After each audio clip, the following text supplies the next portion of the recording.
Greetings.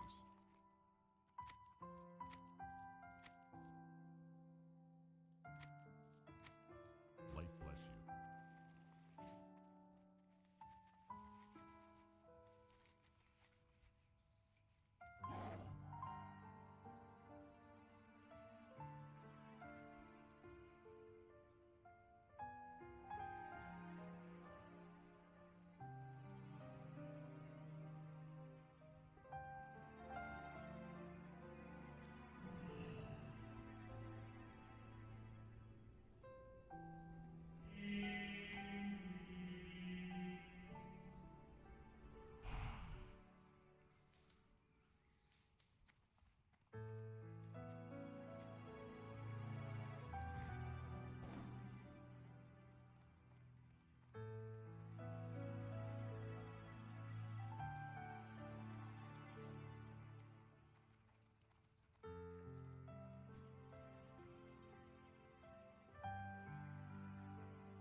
Need help?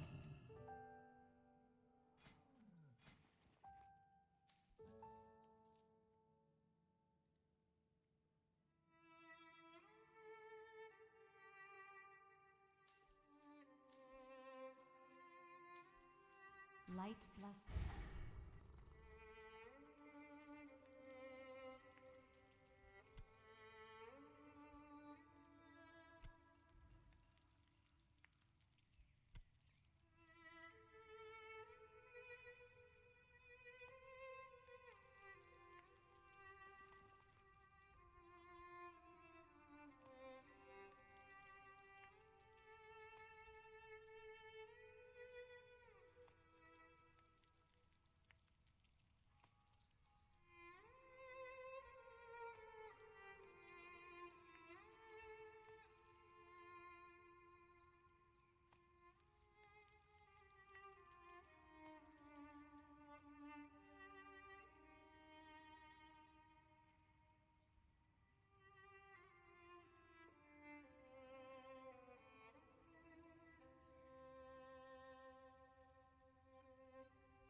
You need something?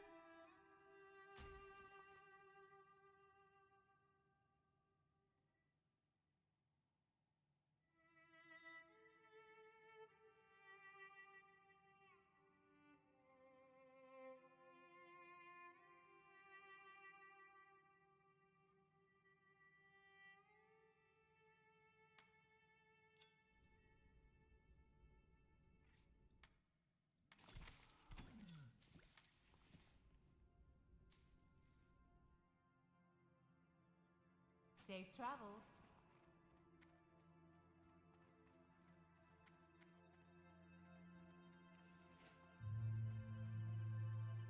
Alright. Where to go to level this? Grind mobs. We want to quests.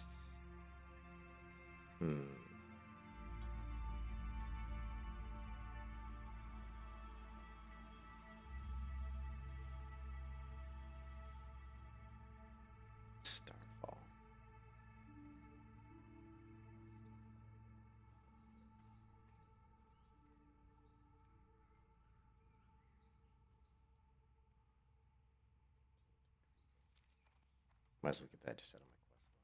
Let's take a look at that quest. Let's try to clear out the quests that are complete. This is Feralus. This is Winter Spring. Yeah, that are complete. That's Shire. Well met. Be careful.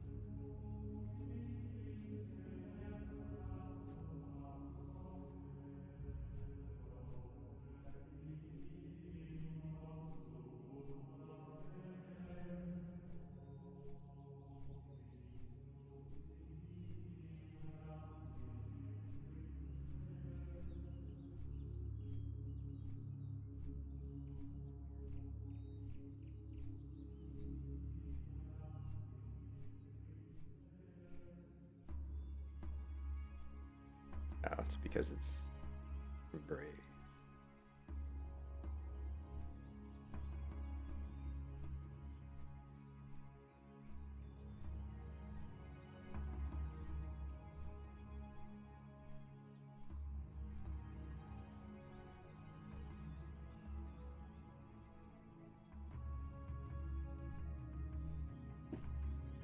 Alright, we're doing something a little different today. We're actually cracking open an RC Cola. And I'm actually, out of all my favorite colas, Soda Coke's my favorite, but RC Cola is definitely my second favorite cola. And it's very hard to find RC Cola in cans around here, but I found a place that has them. And I like RC Cola.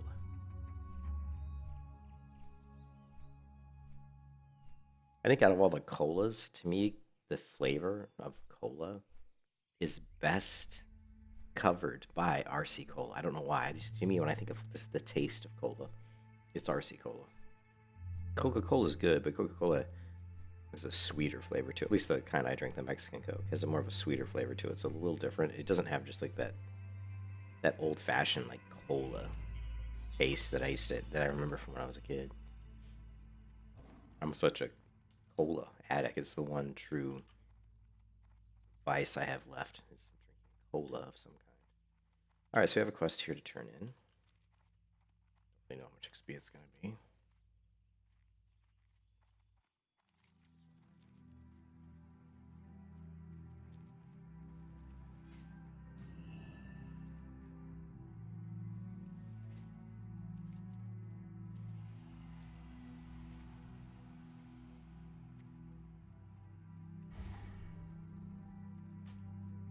Light be with you. Go with honor, friend, for the Alliance. Travel to Storm and deliver. Go with honor, friend. I don't remember.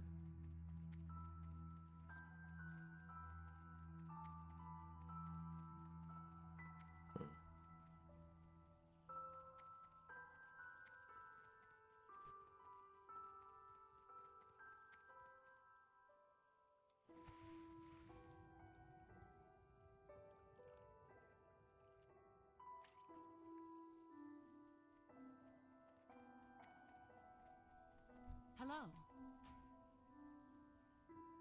Farewell.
What can I do for you? For the Alliance? Be careful. King's honor, friend. Light bless you.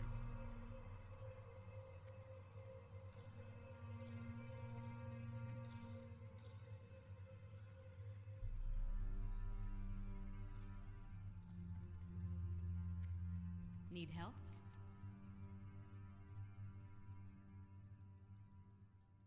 Safe travels. Need help? Go with honor, friend. Be careful.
What can I do for you?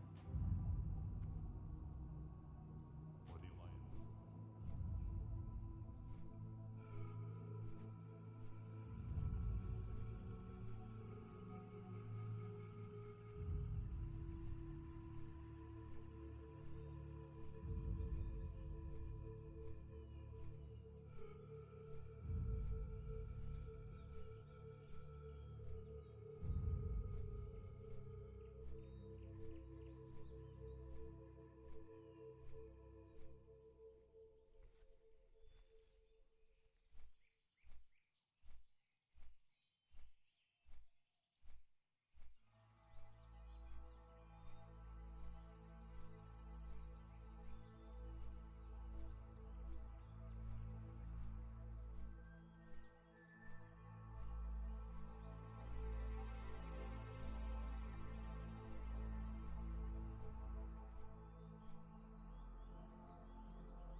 bless you. Be careful. Go with honor, friend.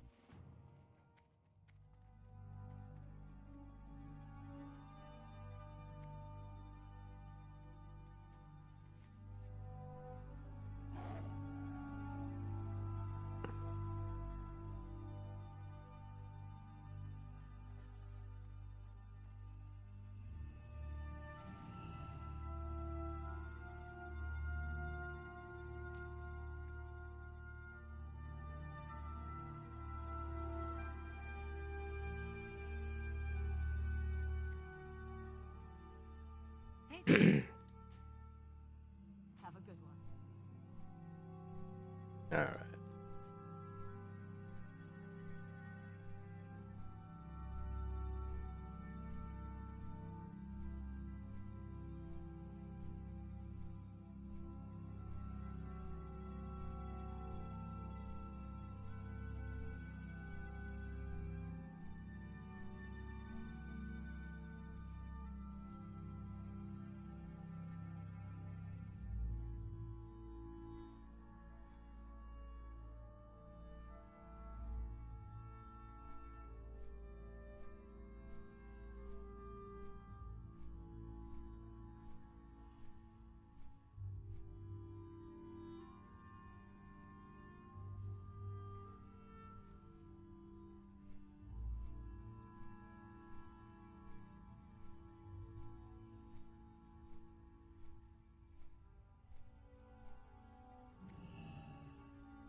Need help?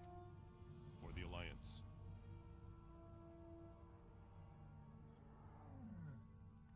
Light bless you.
In our backyard.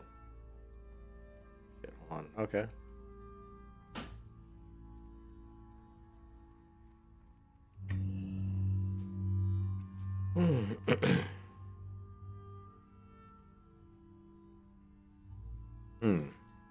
I'll be right back.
Alright, coming back.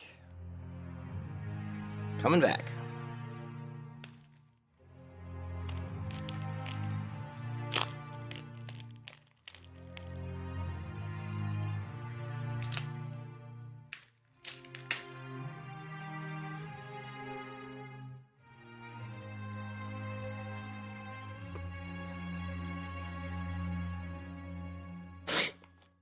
Hmm.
Ah, I keep forgetting to get water. I keep forgetting to get drinking water.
Light be with you.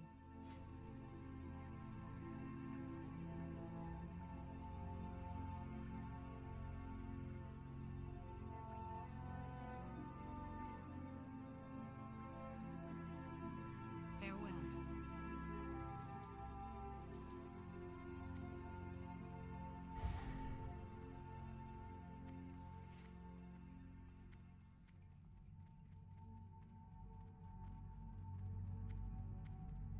Hey there. Have a good one.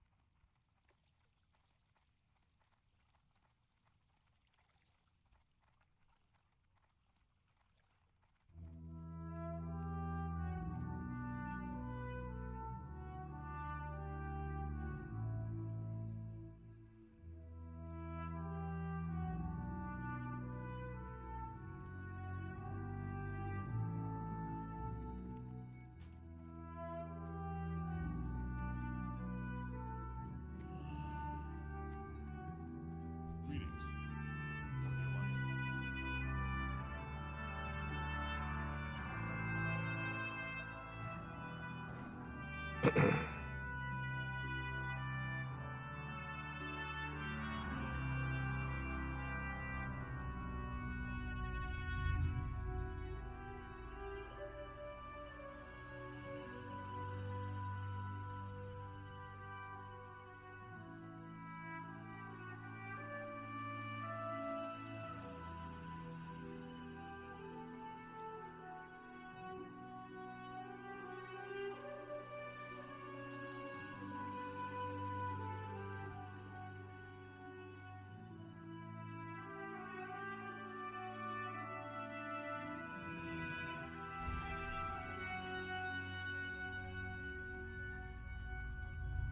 Well met.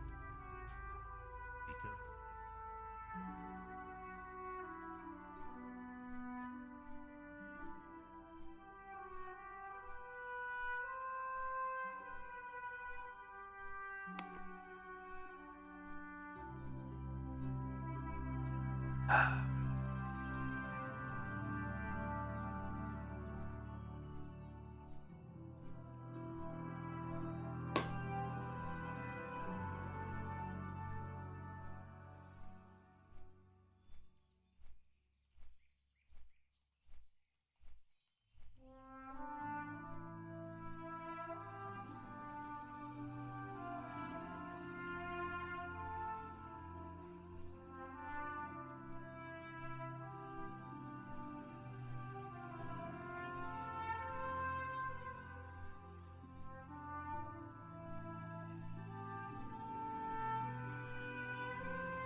Hey, good morning, man. How's it going? Oh, is it morning? It's actually 8:31 p.m. here.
There it goes.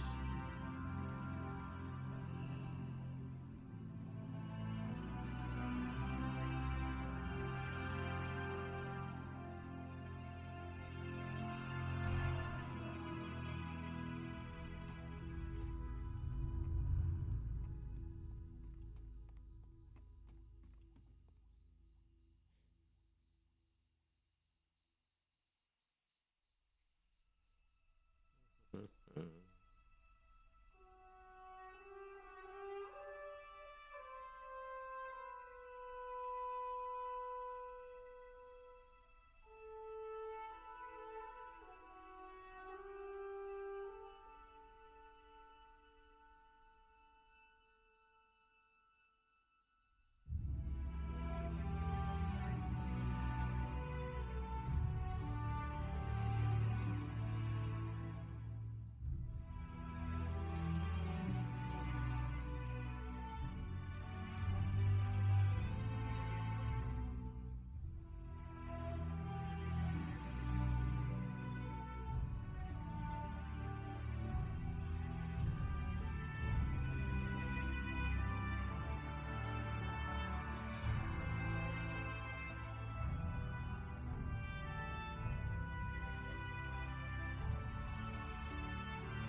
All right, sorry, but I was away from my computer for a minute. Hmm.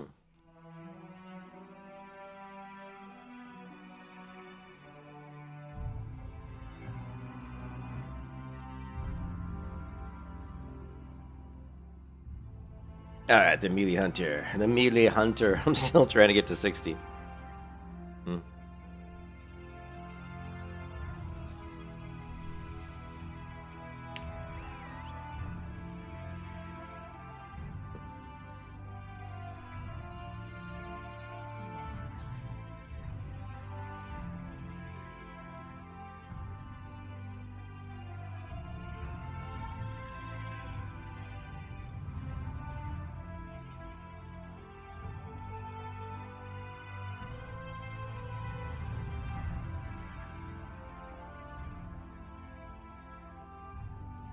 We got 3 minutes on that buff? Shit, let's put him away then.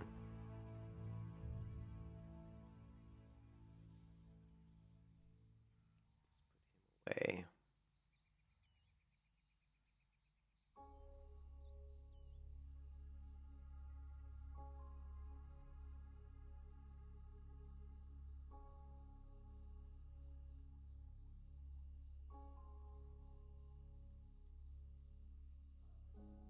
You didn't have to AFK so much? To die from head? Well, you can always, whenever time you AFK, just log out, man. Like right there, I AFK'd because I knew I was going to be gone for like only like 60 seconds, and you're pretty safe standing on a dock. You know what I mean? It's like, what's going to kill you on a dock? But yeah, there's been times when I've AFK'd and almost gotten killed, which is just stupid. It's like just log out, you know.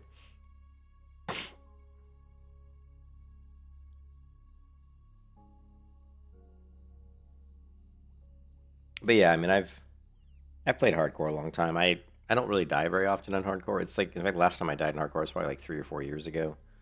I haven't played, but I haven't played a lot of hardcore in the last year, I guess.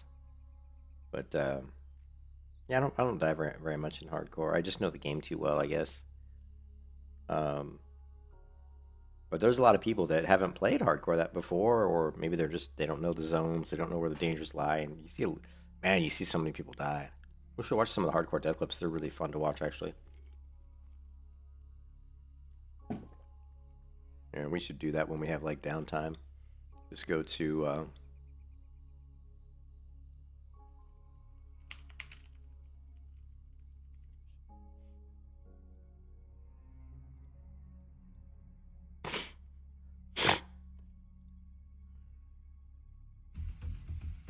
these are always fun to watch.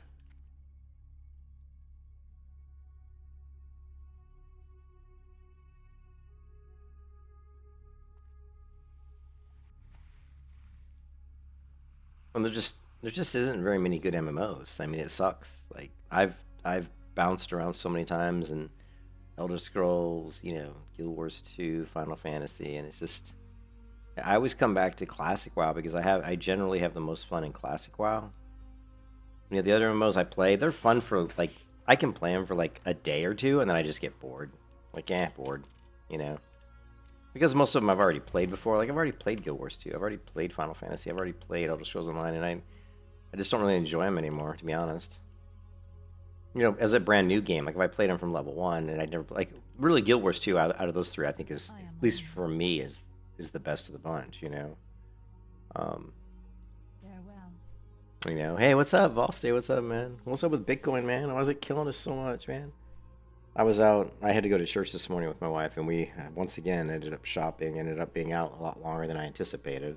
I didn't get home until, I don't think I got home until like 4 o'clock, 4 p.m. So I left this morning at, I think it was like 10 a.m. and didn't get back till 4 p.m. And then I was so just tired.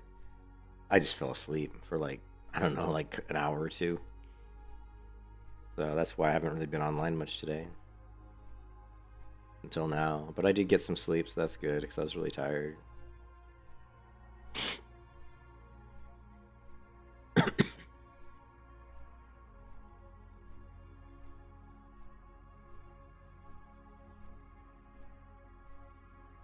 But I mean, I looked at like Project Epoch, and it would be fun to play, but it's like the problem with the Epoch is like it looks like the leveling is pretty much going to be the same, almost the same speed as leveling. Leveling here. It's still going to be like a slow leveling experience. So, I'm so close to 60 on this character. I just want to get to 60 on this character, and then I'll reevaluate once I get to 60 on this character and decide, do I want to do anything on this character, or do I want to do anything? I probably don't, just because I haven't really been getting invited. I mean, I can go to the Discord, to Showbeck's Discord and sign up for groups, but my gear is going to be so bad because the way I leveled, my gear is really bad. So I'm not really sure. I mean, I could do it. We'll see. I'm not sure. But I think once I get to 60 on this character, I think leveling on Epoch to 60 might be, I think, the most interesting because it's, because obviously the talent system's different. There's the custom content on Epoch, so I think that might be maybe more fun. Maybe, or maybe not. I don't know. I mean, what do you think, Falstay?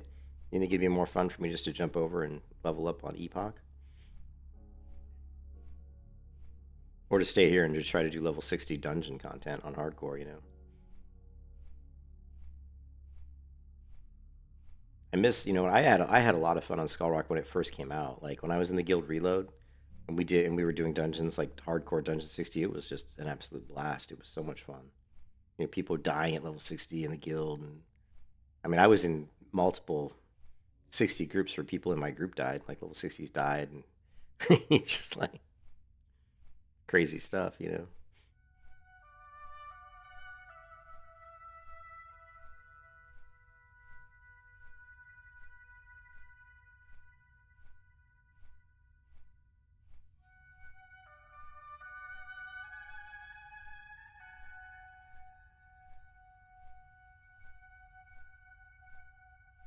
I've been wanting to go back and watch that Force Gaming video on Chrono Odyssey. I think it's entitled, What's Going On with Chrono Odyssey, which is just, I think he's kind of circling around to seeing, where they're at. But I just wish Chrono Odyssey would come with another playtest. I'd be super excited to do a playtest on Chrono, with all the new changes that they've been, working on. I think that would be really fun. Chair is rolling around weird. Hold on a second. Let me fix my chair. Actually, no, it's all right. Never mind.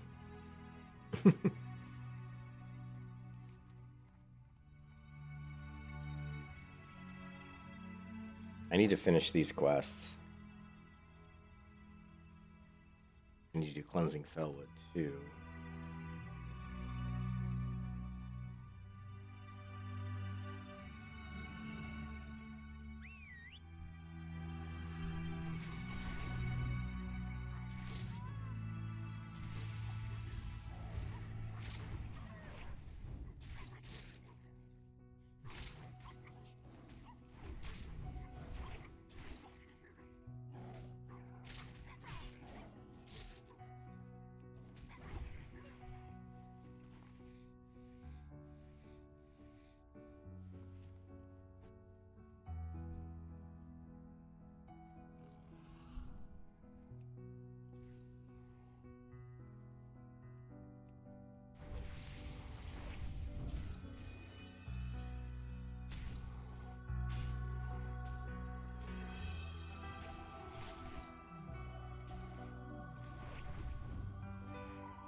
So how you feeling, Valstay? How's your health doing, man?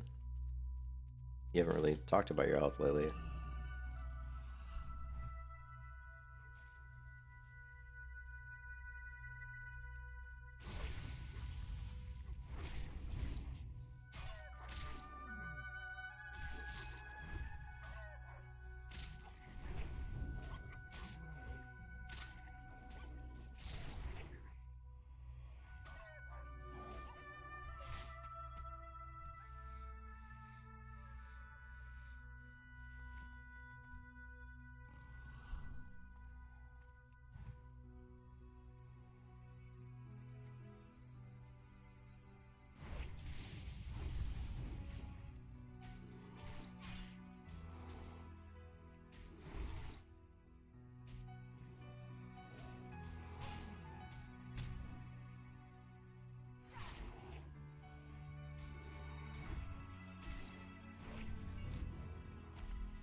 Actually, RC Cola today.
is laid, my path remains.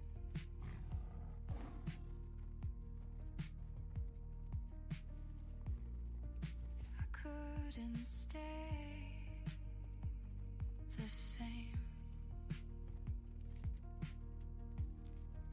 Sign of life, far from home, but not today. Golden sun, drawing low, forest bone. Blood red light, angry sea, light the way for me. Today is not a day for words. This house is not a place to say. The only thing I gave away, everything I love will stay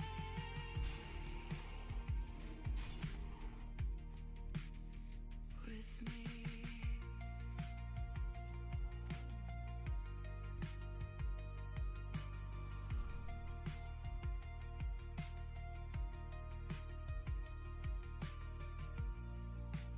Tunnel dark, secret slow,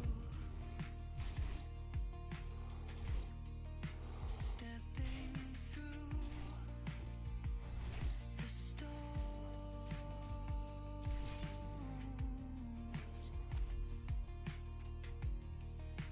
Frigid tide receding, pull away the grieving, steady me. Steady me.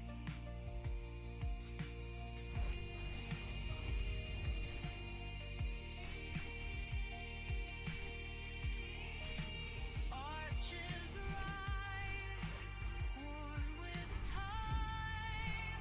All will live, all will die, all will love, all will cry, all will look, all will find. Today is not a day for words. This house is not a place to say. The only thing I gave away.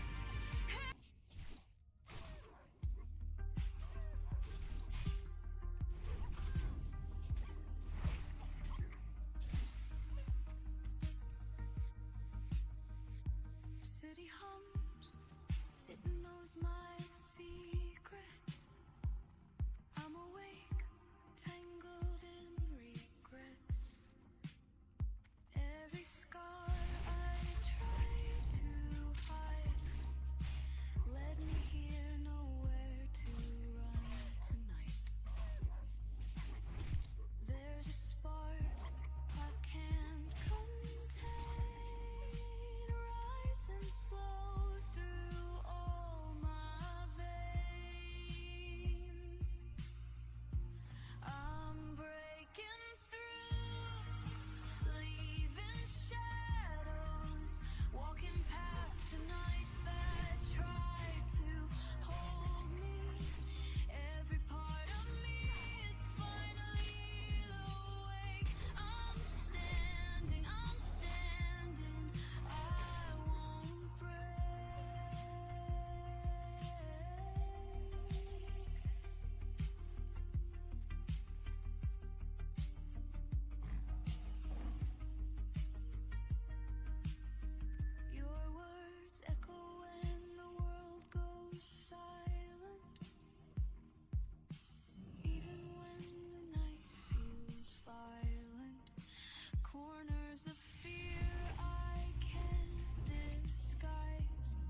Greetings.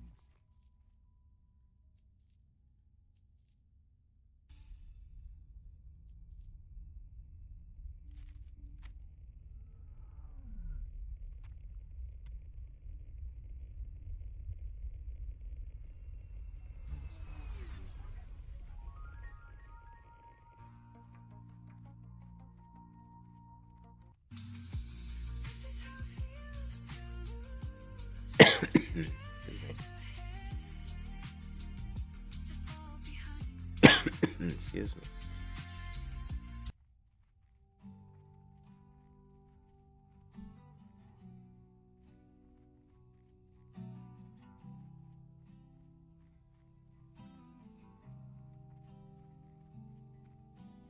Everything you never do, and all you never say, never make it easier to numb out all the pain.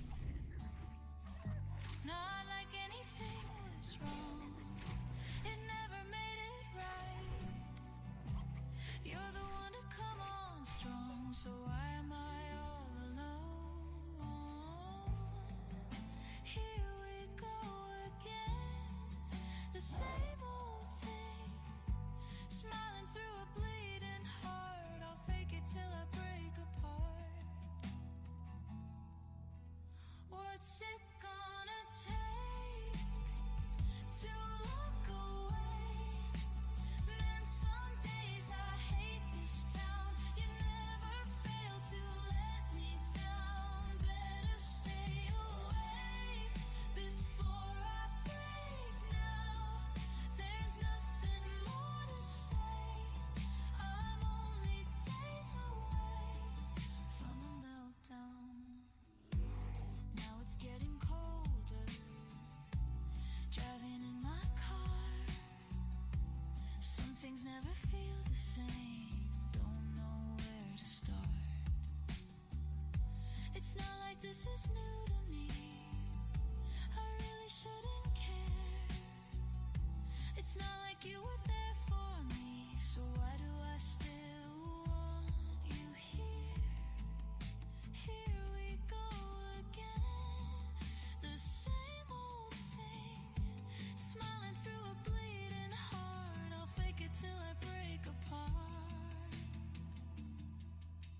What's it gonna take before I break? Man, some days I hate this town. You never fail to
Trace your name on the window pane. Raindrops fall where my tears remain. Whispers of you still haunt the night. A ghost I hold but not in sight. And I keep replaying all we used to be. Every smile you left like a melody. But the song feels hollow, fading slow. Like a river losing where to go. I miss you in the quiet. I miss you in the rain. I carry all this silence.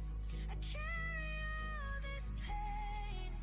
And though the world keeps turning, I'm frozen in the past. Loving you was easy. Letting go won't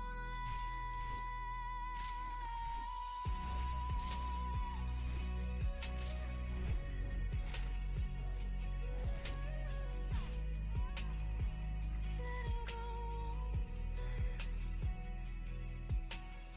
Your sweater's still on the empty chair. It feels like time just stopped right there. Every shadow bends into your shape. I'm reaching out, but you're too far away. And I keep replaying all we used to be. Every word you spoke is a part of me. But the night feels colder, so long. And this heart still calls you like a home. I miss you in the quiet. I miss you in the rain. I carry all this silence. I carry all this pain. And though the world keeps turning, I'm frozen in the past. Loving you was easy. Letting go won't last. Maybe love was just a fragile dream, fading softly like a silver screen. But I'd give the stars, I'd give the sky to hold you close just one more time. I miss you in the quiet. I miss you in the rain. I carry all this silence. I carry all.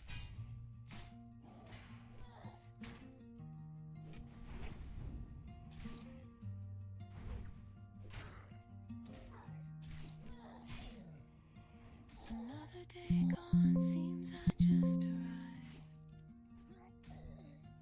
All so close, but low on time. Moved so far, was so near. Carry the weight of leaving here.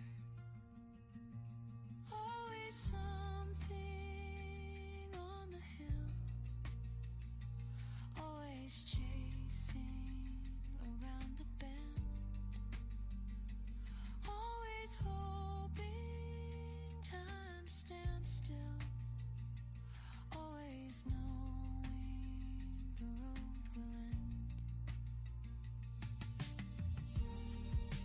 Caught in tide of wanting, bound in the line of waiting.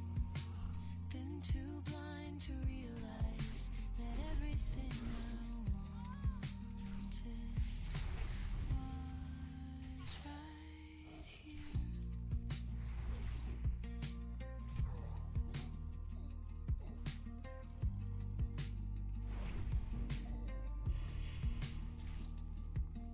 Fear of what's ahead, regret of what's behind. Feel so old and short on time.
Shit, my mic was muted. Yeah, man, my mic is muted, Sam. Jeez. Sorry, my mic was muted. Yeah, like in the shore. So, like I said, we initially we only get weapons from a fishing crate or a treasure box, right? And so I had spent hours and hours fishing.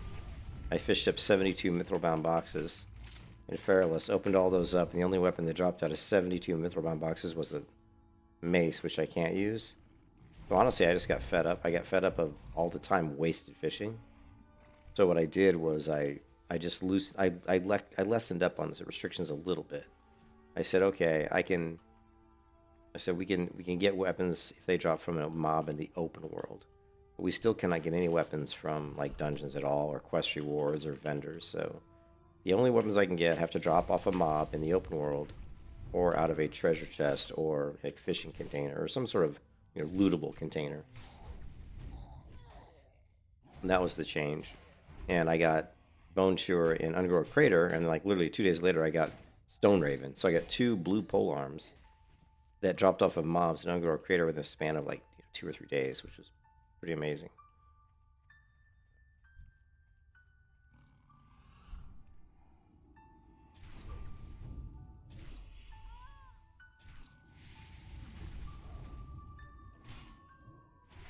RNG was smiling on us. Huh? Yeah. Cats are being a butt.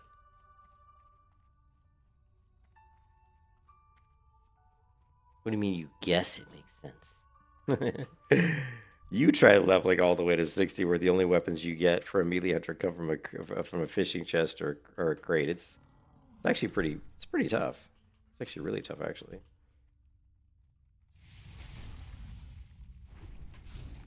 And I went all the way to 52 doing it, right? I did that all the way to 52 before I finally said, you know what? Let's make this a little bit easier, and just say that if a weapon drops off a mob, we can use it. With killing undead only. Yeah, but undead, I mean, that's... most people have said that. Like, I'm sorry, but killing undead only is easy. Yeah, but killing undead is easy. And also, loot only. There's tons of stuff you get from looting. Like, my gear... Look, I just get a little annoyed. My gear would be so much better if I said that the only gear I could equip would be gear I could loot. Because like, I'm running around with like a level 10 cloak, right? And like a level, 20 belt. And a lot of these items are just, they're not great. Like, they're not bad. These are all craftable items. But if I said I could just wear only things I looted, now does the loot include dungeons? Like if the loot includes dungeons, then he could get amazing loot, because dungeon loot's amazing, right? And then undead only is easy too, because there's tons of undead in the game. Like, I mean, it's cool for an RP point of view, but it's not really difficult, right? I mean, if you start off, and he started off as a horde, right? You start off in Tearsfall Glades. Tearsfall Glades is loaded with undead, so you can easily level to like 15, and just in Tearsfall Glades on undead, right? And then what other zones have undead? I have to think. Like, there's... what are all the other undead zones? I mean, obviously, you've got the high-level undead zones. Let's see, Wetlands, Dunmore, Burning Steppes, Elwyn Forest. You've got some undead mobs in Westfall over here. Here, you've got... I'm trying to think where all the undeads are. It's been so long since I've even thought about it. Let's see. Classic WoW undead mobs.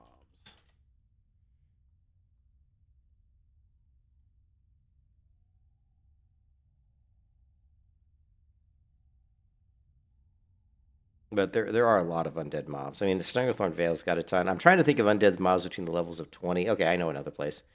Here. Like, if you start off here, you can go all the way to like 15. If you go to Silvermine Forest, there's tons of undead, I believe, in Pyrewood Village. Actually, there's undead over here, too. Right? I believe there's undead in... I think there's some in Pyrewood Village, right? Aren't they undead? God, I gotta think about it. I'm trying to think of the 20 to... Like, the 20 to 40. Because once you get to 40, it's easy. Like, in 40, the Stranglethorn Vale has tons of undead mobs. 50 is easy. Because in 50, I mean, geez, you got... what... You've got, Eastern Plaguelands and Western Plaguelands both are just loaded with undead mobs. So really, it's just like the 20 to 40 range. You got to think about where's undead mobs in the ranges of like, 20 to 40. Yeah. So, but yeah, just like leveling, I think like that challenge is neat from an RP point of view, but like what I'm doing is infinitely more difficult than what he was doing. But whatever, it is what it is.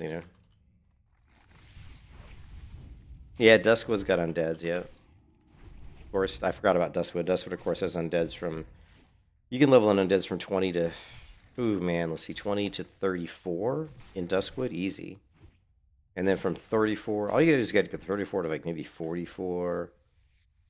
You just gotta find a good spot to get from around 34 to 44. Once you get to 44 to 60, it's quite easy. There's just absolutely tons of, mobs at that point.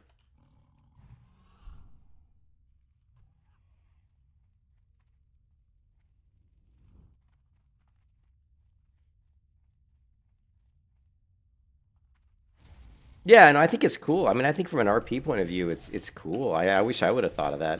I thought like, what it would. I wish I would have thought of doing like a paladin where all I did was kill undeads, because that fits the paladin like RP. You know what I mean? And I thought about doing, and I have considered, because like really, because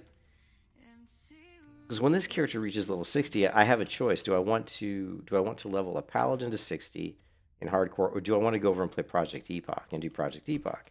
I can't. The problem with Project Epoch, Project Epoch would be fun, but I don't know how many. I don't know how many people are really playing Project Epoch. According to the guy who was in my stream a few days ago, there's actually quite a few people playing Project Epoch. So I don't know. It's hard to say. I might try Project Epoch out. I don't know. I'd have to find a guild there and see like a nice guild of people that are, helping each other out. So we could learn more about the project. What the dungeons are. What things there are to do. You know what I mean? Because it is different, right?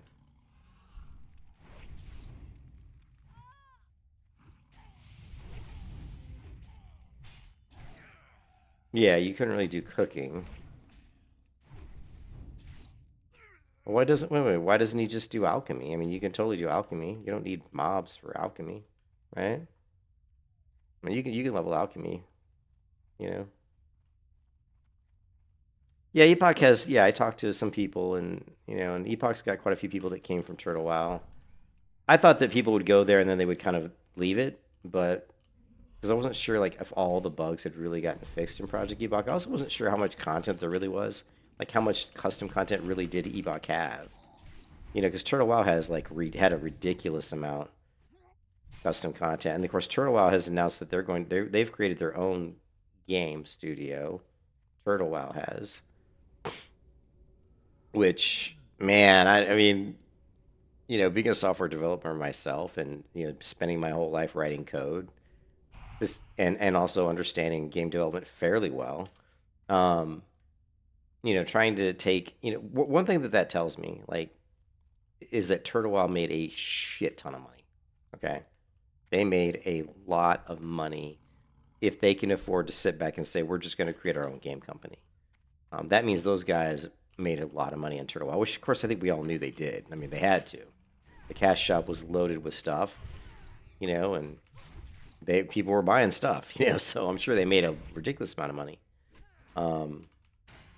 But to create your own game studio and to create your own MMO is a massive undertaking. I will say though that each year that they do try to create their own game, it's going to get easier and easier because of AI. AI is progressing so fast that every 6 months, being able to create your own content, your own game with the benefit of what AI is going to offer you is going to get easier and easier. So it's definitely something that's doable. What I'm concerned about is, do they have this experience at the right levels? Because are they going to use a current game engine? Because Turtle WoW tried to use Unreal Engine 5, and they really went nowhere. I mean, I saw all the like kind of previews or early like kind of reveals of kind of work in progress, like the whip on the Unreal Engine 5 stuff they were working on, and it was all really bad. I mean, to be honest, it wasn't good. Like the quality of the work wasn't very good. The amount of what was being done wasn't great. So I was very not impressed with what Turtle WoW was doing with Unreal Engine 5. Now, what Turtle WoW did with the custom content for vanilla 1.12 client was fantastic. I mean, that content was without question some of the best private server custom content we've ever seen. But I have a lot of trepidation, or I have a lot of concern about them going off and making their own MMO. So, there's not going to be no Turtle WoW comeback unless they release the code to somebody else, which I'm sure is 100% against the litigation against Blizzard. So you're not going to see a Turtle WoW. Although they did release, apparently someone did hold a client because someone. That's not true. I take that back. They did. Someone did get the code because someone was running the Turtle WoW server privately, like their own private Turtle WoW. So it's very possible that someone could take the code and create a Turtle WoW. But who would want it? I mean, who would want it this time? Why would you even want to play Turtle WoW? It's kind of like one of those things. Like been there, done that. You know what I mean? Like to me, Turtle WoW was around for a long time and it was fun. It was good, but move on. Progress. There's other things that are going to be better. So. I think, I feel like it's still, it was 1.12, and of course it did have a lot of custom content, which was really cool. So, I mean, if someone did release a Turtle WoW, like if someone took the code, which obviously the code has been leaked somehow, so if someone took Turtle WoW and just started a private server, the problem with that is Blizzard would come after you. Like if you released a Turtle WoW ripoff server with the same code base, Blizzard will probably come after you because they don't want anything that's close to Classic Plus coming out. So I would not hold your breath for any kind of a Turtle WoW server that will come out that would probably have much of a population, because a lot of people would be very, very worried about playing on a Turtle WoW copy because of the fact that they would be worried, why am I wasting all my time on this server when most likely it's just going to get shut down? You know what I mean? And the people running it don't have the experience really to maintain it probably. So, and which I agree with 100%. If someone came with a Turtle WoW server, I wouldn't even play it. I wouldn't even play it. I'd just be like, why bother? Because I don't think it'll be around very long. That's just me being, honest, Yeah. I hit crits as high as over 500 with this weapon. I think, let's see, what's our highest crit? Highest crit is 571 with Raptor Strike. So we can crit pretty big with good old Stone Raven. What are we missing here? Did we complete the quest? We did complete the quest. So... Now, but again, the Turtle WoW coming out with their own game studio, Moonlight Studios, or whatever it's called. I wish them the best of luck, but anything that it would have to be heavily. Shit, I can't believe I did that. It would have to be heavily. They would have to use it unless they have a bigger team than I think, or unless they have a skill set that's a lot greater than I think they have for developing code. They would have to lean on AI quite a bit. So anything they come out with is going to take quite a while to be released to a point where I think it's a high quality release, I mean, we're talking, 3 years probably. And again, and my biggest question is, what engine are they going to use? If they built their own engine from scratch, then that you might as well add another 5 years to the project. So you know what I mean? That's the real question, is what engine are they going to use? That'd be my first question. Building your own engine is a completely other matter. So I'm assuming they're going to use a pre-existing engine. I would guess they'll probably use, I don't know, Unreal Engine or something.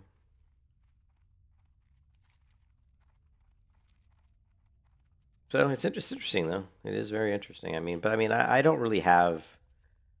I just personally don't have a lot of faith that anything they would come out with would be better than some other... I don't know. I don't have a lot of faith that something that these guys come out with is going to be a really high-quality server, just because they don't have the experience. That's it. They just don't have the experience. It's not that I don't think they've got skills. I think they have lots of skills, but those skills were rooted so strongly in the World of Warcraft ecosystem. Not in game programming in general. So.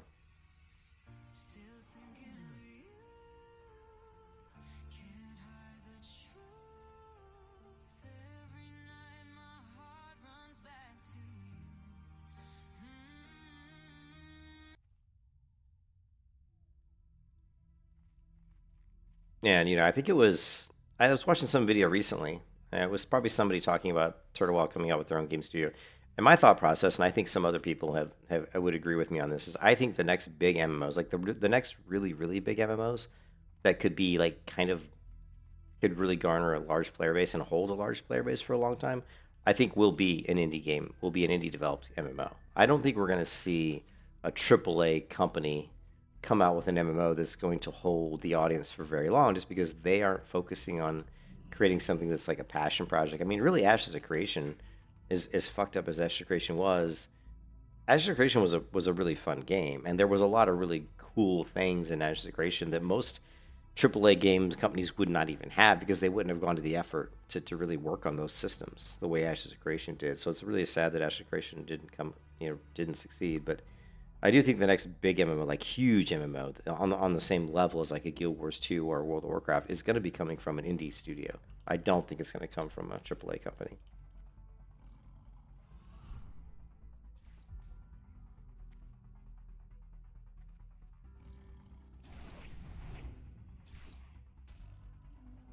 You coming, buddy? Come on. Come on. Huh, guess not.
That is very hungry.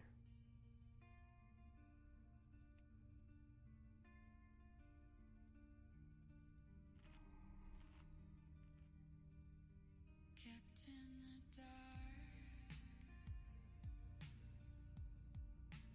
Am I so useless?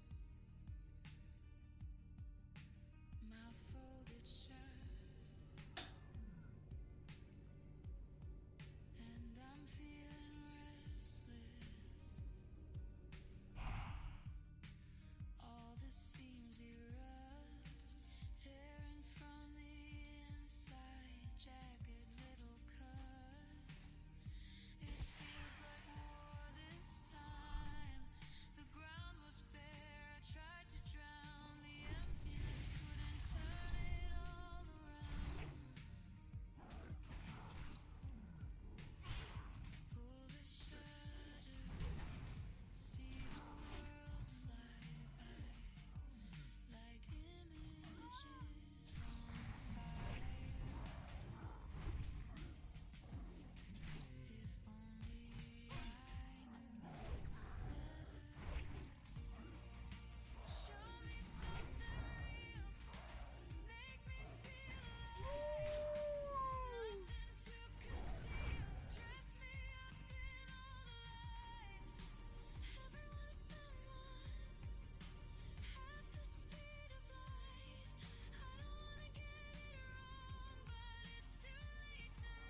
Ah, Spellsworn.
Excuse me.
walk with the Earth Mother.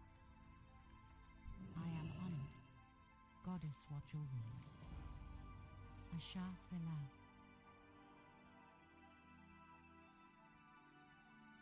Did I just kill Severak, or was that a different Severak? Killed him.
What is this? I would have put the... Oh my god, so... I can't believe it. We just got this. So this guy says, so I got the Stone Raven, right? And what did he say? He says, I would have put that thing on the Ash and gotten paid. Unless you're a top tier player, you should have went for money. It's self-bound hardcore. Cannot trade with players. Not trade with players. You cannot use the AH and you cannot use mailbox. People never read. People never read the stream descriptions on YouTube. It's hilarious, man. They never do, man. They never read it. Turtle Wow's rebranding they're not rebranding though. That's not a rebrand though. See, a rebrand would be like when you have something and you're just changing it, but basically keeping it the same. Turtle Wow's not rebranding really, because they're basically a company that was hosting a private server of a game that already existed. Now they're going to be their own development game studio. So that's not a rebrand. That's like a reinvention, right? You're completely reinventing yourself at that point.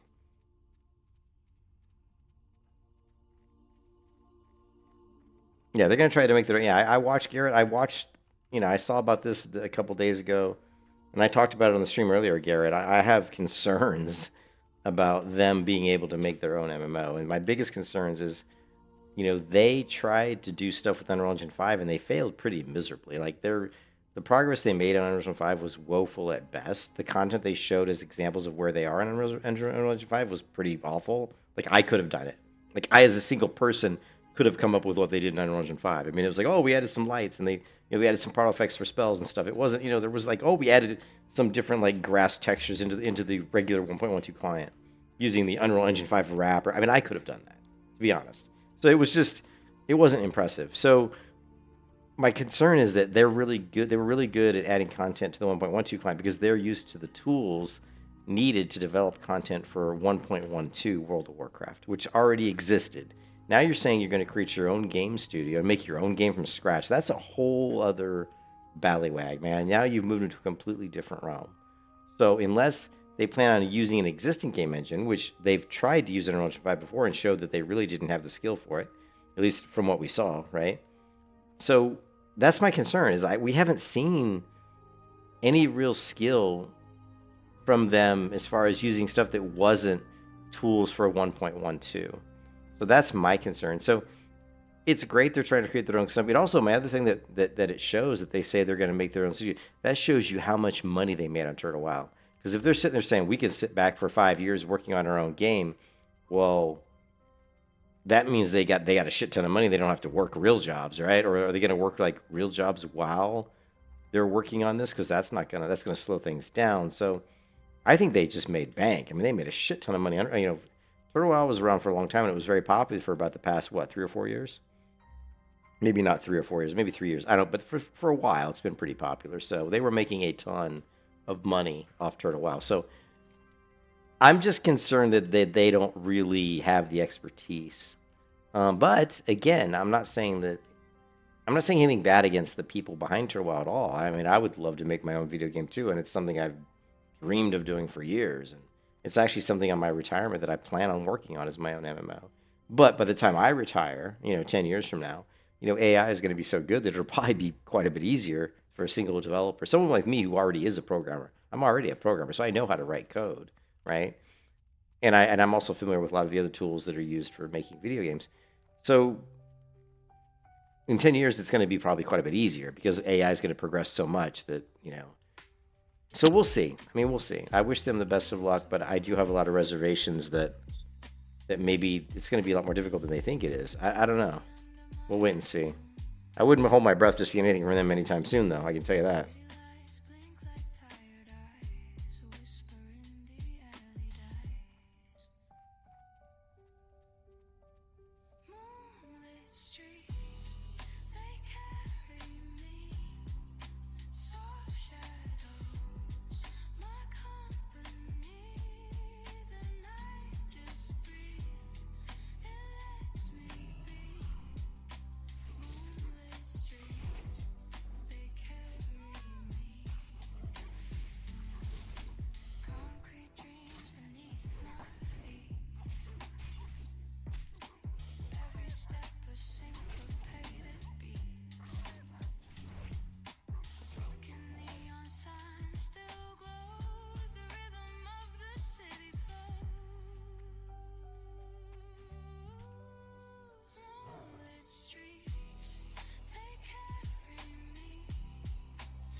I mean, to me, there would have been, the Turtle WoW team would have been a lot more...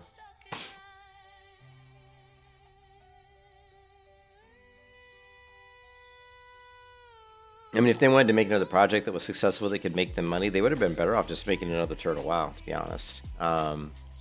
Because they have the skill. And my only concern with Turtle WoW always has been they've never gone away from the 1.12 client, which was always a big surprise to me. It's like... if they would have had Turtle WoW on a 3.3.5 client, which is what Project Epoch did, right? If they would have done that, I think they would have it would have been even more successful. Yeah, so I don't know. I don't think we're going to see anything from them for a long time. I would give the chance that so-called Moon Whisper Games puts out an MMO that's actually worth playing. I would give them a 1 in 1 in 100, maybe give them a 1%. Maybe I'll give them a 5% chance that they put out something that's worth playing. I'm not going to give them a very good chance. I'm not gonna put, I wouldn't bet money on it. Let's put it that way. I would not put any money on this on Moon Whisper Games putting out anything that's really worth playing. I hate to say that, but I just don't see it. I don't see it based on what we've seen from them creating content that wasn't Turtle WoW content. That wasn't like on the 1.12 client. Unless they hire, if they could hire people outside. Now, the way they could do it is if they take all that money they made off Turtle WoW, which we know they made a ton of money. They take all that money they made off Turtle WoW and they go out there and they hire people who do have the skill set. Like they'd have people that do have the skill set to work on making a game. You know what I mean? Yeah, I agree with you too, Garrett. Well, the problem is there's no. I still feel that the next big MMO that comes out, the next big MMO, like on the level of like on the success level of like a Guild Wars 2 or like a ESO, or like a Final Fantasy. I think the next big MMO that comes out is not going to be by a AAA studio. I think it's going to be by an indie company. I really do. So now Riot is the one company. They're the one company that could make me wrong, that could prove me wrong, right? Because they do have the experience, they do have a really good, IP. They've got a lot of stuff to draw from, and they've got deep pockets, and they seem to care about their games. They're not, I don't know. So they're the one company that could prove me wrong, and man, I hope they do. Dude, I hope they prove me wrong. I hope Riot Games comes out with an amazing MMO. I would be ecstatic to play a really cool Riot MMO.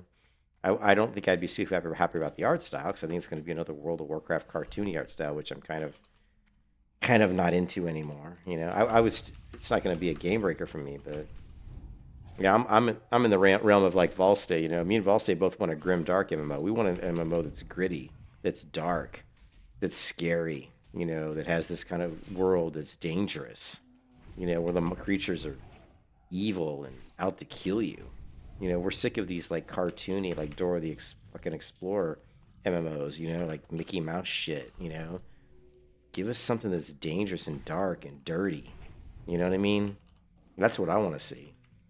I mean, it doesn't have to be too grimdark. I mean, when I think of something like Lord of the Rings, for example, Lord of the Rings isn't like super grimdark, but Lord of the Rings has danger.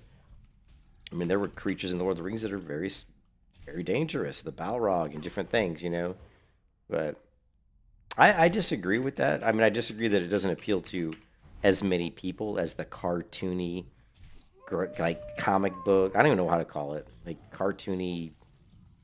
I don't even know what to call World of Warcraft art style. Like, to me, it's just it's a kid's game. I mean, I feel like retail WoW is like a game for 12-year-olds. To me, retail WoW is a game for like little kids. I mean, the only thing that appeals to the old adults is like the hardcore, like, rating at like a super high skill level. But just the basic leveling and the basic content is terrible. Like the stories, the questing is just awful.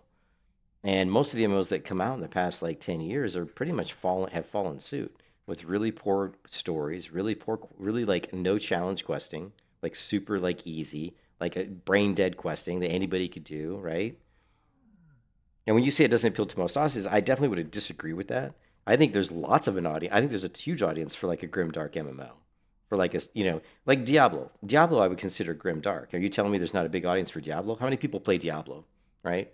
How many people play Diablo 4? Millions, right? Well, Diablo is very much a grim, dark setting, right? So why not make an MMO that's kind of like has that kind of dark and evil, world? And I'm not saying it has to be the whole world has to be evil. I'm not saying that at all. I'm saying that part of it has to be a little bit more scary and more difficult, more challenging, more dangerous. You can't just walk through the world and be like carefree. I mean, there should be danger around every corner. I'm not saying that the art style has to all be dark and scary. There can be zones in the world that are beautiful zones, just like you see in like something like Black Desert Online, right? But still, there should be zones that are more challenging and that have kind of a darker, appeal.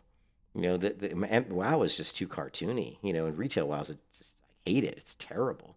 And I see so many games that come out that have this cartoony style, especially the gacha games. People talk about like Blue Protocol. Why would I ever want to play a game that looks like Blue Protocol? and there's just so many. They're so bad. The biggest thing from missing from MMOs is challenging content. Challenging content that isn't like end game, like high level rating content, right? What appeals to people, the reason hardcore classic WoW is so popular is because it's actually somewhat challenging. It's not just like easy. You don't just like you can't just like keep you can't face roll through it. You know, I mean I can because I know the game pretty well, but I mean you just can't really face roll through the content as if it's like nothing. Because you could die if you're not paying attention. You could die very quickly. But I think there's a huge audience. Again, Diablo has a huge audience, so that's a grim dark. So I disagree with you, Garrett. I think there's a huge audience for it. And I think the problem is most people have been trained to think that the crap like retail WoW is a good MMO, but it isn't. It just isn't.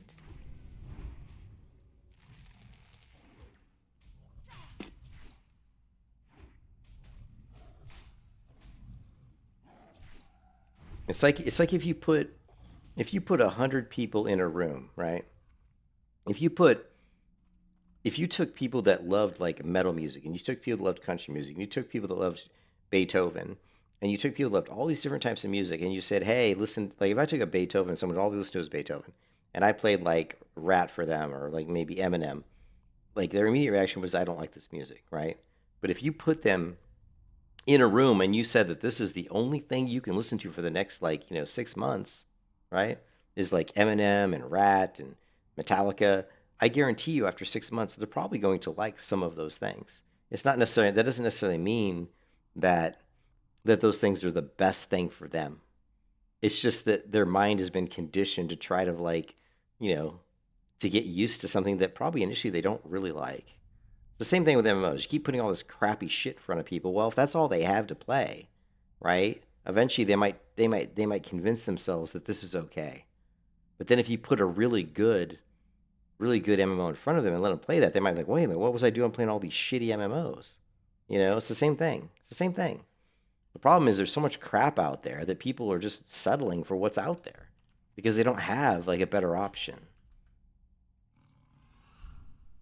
Give them a fucking better option.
I'm kind of just, I mean, that people are so, man.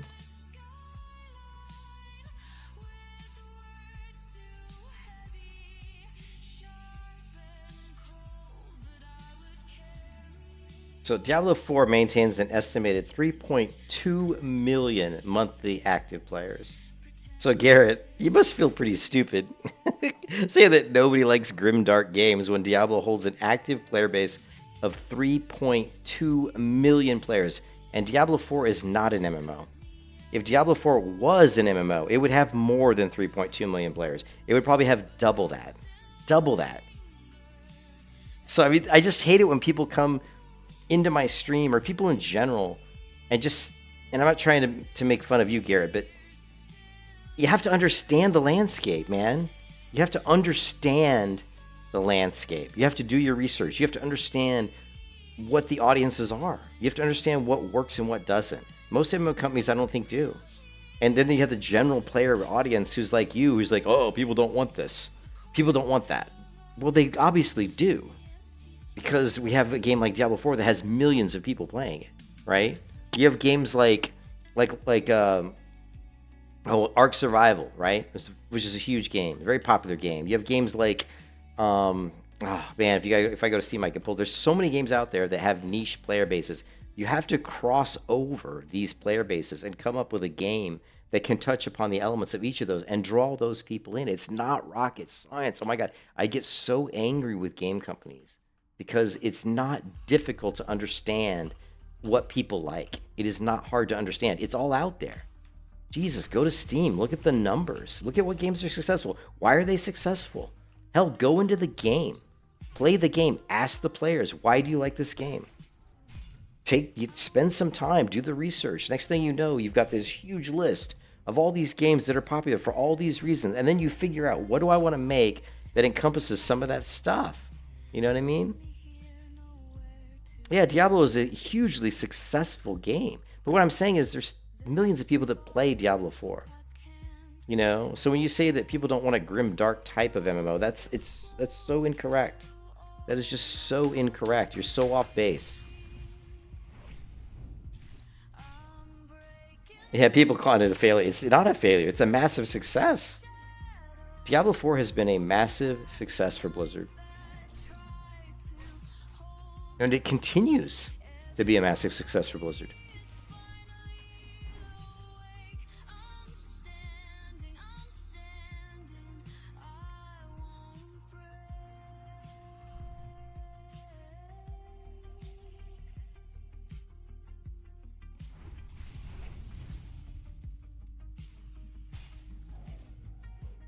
Think about it, though. Think about it, Cerebrus. Think about it. What do you think, Cerebrus? What do you think if someone came out with a kind of a scary, dark MMO like Diablo 4, but it was like an MMO and it has like the Diablo like art style, you know? Because Diablo has some really cool gear.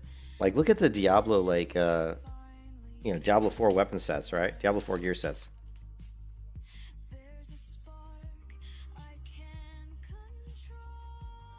I mean, they're nice, you know?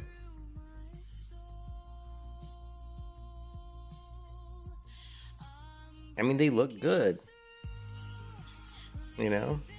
They're not the best I've ever seen, but they look nice. They look pretty good.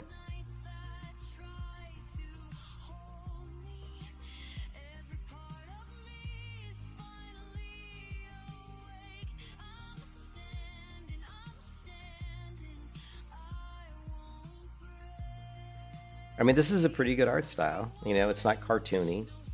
I don't know, whatever. I'm on a tangent. But I mean, seriously, what do you think would happen if somebody put out an MMO that had like a really kind of a grimdark setting, that was scary, that was challenging, that had almost kind of a slight graphical appearance of like Diablo 4? I mean, people would eat it up. You know how many people would be lining up to say, take my freaking money for that MMO? Millions. Millions would be. Millions.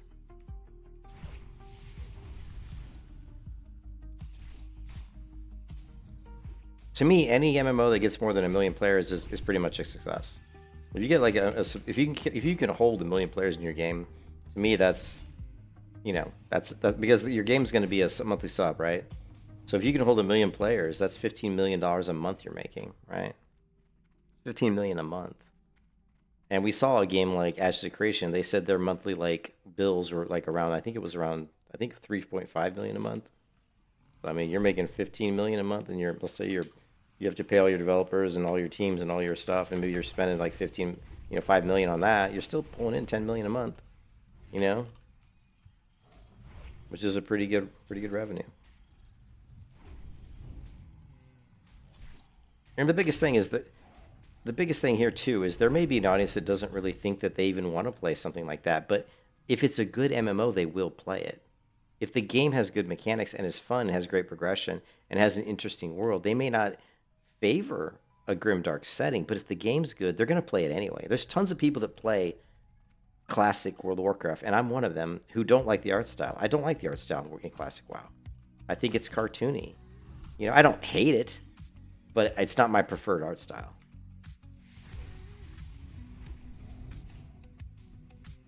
You know, I look at games like Black Desert Online, or even like, you know, Chrono Odyssey had better art than, you know, Amazon. Actually, New World had a beautiful world. Like, walk around in New World, look at the fields of flowers, the fields of trees. I mean, they were just amazing.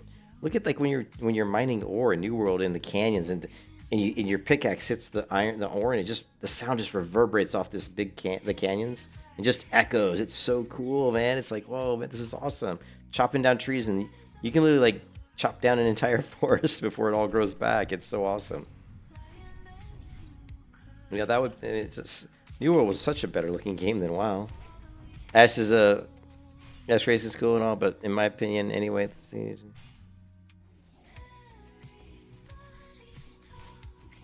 Well, UE5 has a ton of successful games, like ton more than any other game engine probably. Do they have any successful MMOs? I don't think they have any big MMOs under Unreal Engine 5, but there's lots of like MMO lights, I think, under Unreal Engine 5, I believe. But I can tell you there's a very big MMO that was very successful that was under Unreal Engine 3. If you want to believe that, that was Terra. Terra was done on Unreal Engine 3. And that was in fact, it's one of my all-time favorite MMOs. So you can definitely do it with Unreal Engine 5. You just have to understand what you're doing. It's doable, but I think that creating your own engine is probably going to be, if you've got the skill, creating your own engine I think is a better proposition. But you have to have the time. The problem is it takes 2-3 years just to make your own engine, and that's if you've even got the ability and the know-how on how to do it. You know, Hello Games, Sean Murray from Hello Games, the makers of No Man's Sky, he developed his own game engine for No Man's Sky, and it took him like 2 or 3 years, of basically locking himself in a closet every day for 2 or 3 years to come up with a game engine. And then, of course, it wasn't even done when the game came out. They were still constantly, refreshing it and updating it. And then you look at a company like Amazon, like New World, we used the I can't remember the name of the engine, but they pretty much used the engine. What's it called? 1 second.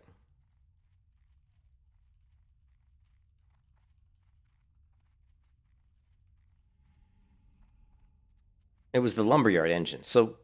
But the Lumberyard engine was kind of Amazon's rebranding of the engine. They didn't buy the engine. So let me see if I can figure it out. Let's see, Lumberyard game engine. I want to give you the right information. I know what it is, but I just can't remember. It's been so long since I've... Lumberyard launched... Lumberyard features Amazon Web Services, blah, blah, blah, blah, blah. It was Cry. And so Lumberyard was basically the Cry engine here. So I'm based on the architecture of Cry engine. The engine has been developed to use... So what happened was Cry Studios, who was using the Cry engine, right, was having some problems financially. So Amazon stepped in, gave Cry Studios a bunch of money with the caveat that they would have access to use their engine, their game engine, and to have access to the code. So basically Amazon took the Cry engine and then heavily modified it to create their own engine, which was called the Lumberyard engine. Now, I've spoken to Amazon game developers, and the Lumberyard engine, from what I heard, was actually a complete pain in the ass to work with. And I've actually tried to build the Lumberyard engine myself, because you could get access to the Lumberyard engine back in the day where you could actually run it, on your machine and try to like, build games on it. And it was a pain in the ass to set up. You can YouTube that and find lots of videos on using the Lumberyard engine. And it was a real pain in the ass, but it was heavily customized. And so they spent probably 6-7 years coming up with Lumberyard to the point where they felt like they could make their own game on it. So I'm just trying to say you can't go into making your own MMO and just say, well, we're just going to write our own game engine. I mean, you can do that, but you're adding like 5 years or 3 to 5 years just for the development of the game, just to the game engine, right? So if you're going to say I'm going to make my own MMO from scratch, and I'm creating my own game engine from scratch, I'm going to say it's going to take you minimum 6-7 years before you're going to have a game out. Like I mean, you could do it in 5 years, but you would have to have a really big team. So that's why so many people obviously go to Unreal Engine or other game engines to try to make a game, because they don't want to spend 3-4 years just trying to write their own game engine from scratch. But I think Unreal Engine 5 has a very bad name, which is I don't think it really deserves. I think Unreal Engine 5 is completely capable of writing a fantastic MMO. I just think the people that use Unreal Engine, a lot of times they're trying. You got to realize these AAA companies or these companies that are using Unreal Engine 5, they're not thinking about they're making it a passion project, right? I mean, look at Ashes of Creation. That's Unreal Engine 5, and I played Ashes of Creation a lot, and Ashes of Creation's combat was fantastic. I mean, sure, there was some maybe a little clunkiness to it, but overall, Ashes of Creation combat was great. I loved Ashes of Creation combat on the tank class that I was playing, and that was Unreal Engine 5. So you can you can make an MMO in Unreal Engine 5 and have it be fantastic. So I don't like it when people say, "Oh, don't use Unreal Engine 5 because Unreal Engine 5 sucks." That's not true. Unreal Engine 5 is only as good as the developers using it. It's just that simple. It's that simple.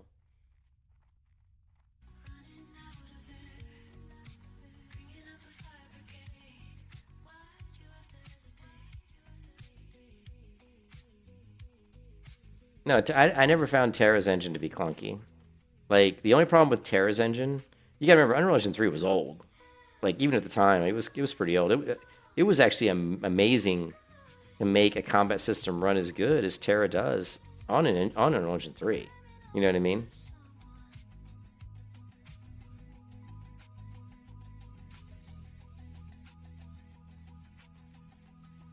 I don't know. I thought Terra was one of my top 5 MMOs of all time, so I'm not going to bash the engine.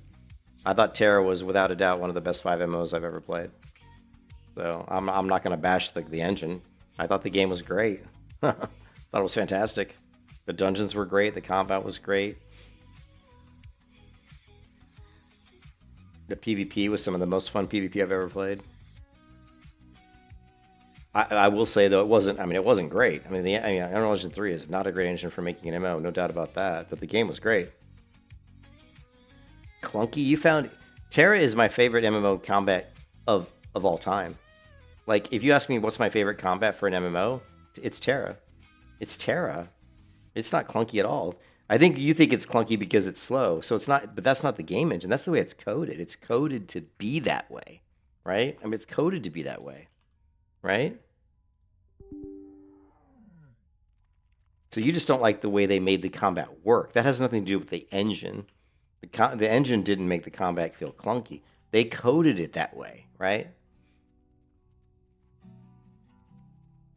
Ooh, really? Oh my god, I thought Arcage's combat was way worse than... I think Arcage's combat is way worse than Terra. But they're completely different combat systems.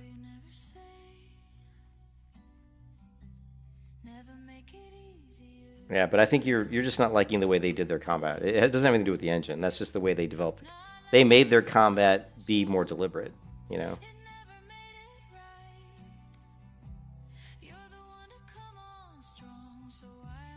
Yeah, I didn't... Arcade combat was okay, but it wasn't great. It wasn't, like, the best. Oh! Well, we could agree to disagree. Because Terra, in my mind, is the best combat system I've ever played in an MMO. It's the best. In my mind, in my personal opinion, Terra's combat is the best. The games that I would put up there, Guild Wars 2 is too floaty. It's too floaty. It feels okay, but it's floaty. You're like floating around, and it doesn't have the impact, right? It doesn't have the impact.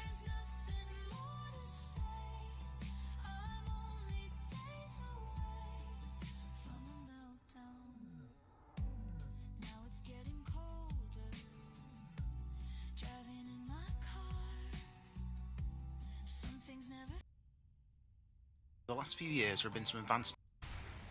Hey fans, this is a video about MMO combat mechanics and damage calculation, which is a funny thing to make a video about, but I'm frankly sick of trying to explain this to people through the means of excessive text, and have them still fail to understand what I'm saying. MMO combat in general is pretty rubbish, but over the last few years there have been some advancements in the fundamental method by which things whack each other in the face in this genre. Along with those improvements have come new opportunities for different kinds of gameplay, which otherwise didn't really exist. Unfortunately, the new ideas of that combat gameplay have been mostly ignored or misunderstood by people who continue to play those games as if they were playing World of Warcraft. Now, I understand that MMOs aren't exactly a competitive genre, and improving your own play by fully exploiting the mechanics of a game is a foreign concept to many of these people. But we're missing out on something great because too many of you only understand how to walk up to a wolf and press 1, 2, 3, 4. The biggest changes that games like Terra, Vindictus, or to some degree Guild Wars 2 have brought to MMO combat are found in the way in which attacks are modelled. How the game determines what... I mean, how is this combat bad? This combat, fighting this crab with this Ellen warrior, is so dynamic. And you have to constantly be moving around and understanding what this BAM is doing. This is some of the most fun and enjoyable combat you're going to see in an MMO. I'm going to show you this visually using a few different games, and the obvious place to start is with WoW. So here it is. In WoW, you press buttons to deal damage. Not a complicated process, and it isn't very complicated behind the scenes either. To use a targeted ability, I select a mob, and I press a button like this. Now, the moment I press this button, my client checks my range to the target, and if I'm within the required distance, it sends that input to the server, which checks the same. It then applies damage to the target. Now, the astute among you may have noticed that my character hasn't even swung a weapon yet, but that's okay, because the swing of a weapon really doesn't have anything to do with dealing damage in Warcraft. This damage calculation is immediate, and the animation of my character attacking is just a convenient bit of feedback that occurs afterwards. Notice, of course, that the weapon of my character also doesn't come anywhere close to the target. I wave it meekly in the air within the general... Yeah, like he's swinging, and the weapon's nowhere near the target, right? Like, nowhere even near the target.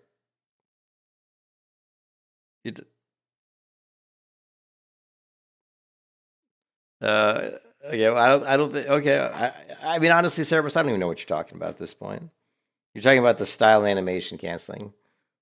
Terra has all. I don't understand. Terra has all kinds of animation canceling. Are you saying you like animation canceling? Is that what you're saying? You like animation canceling? Because Terra has lots of animation canceling, right?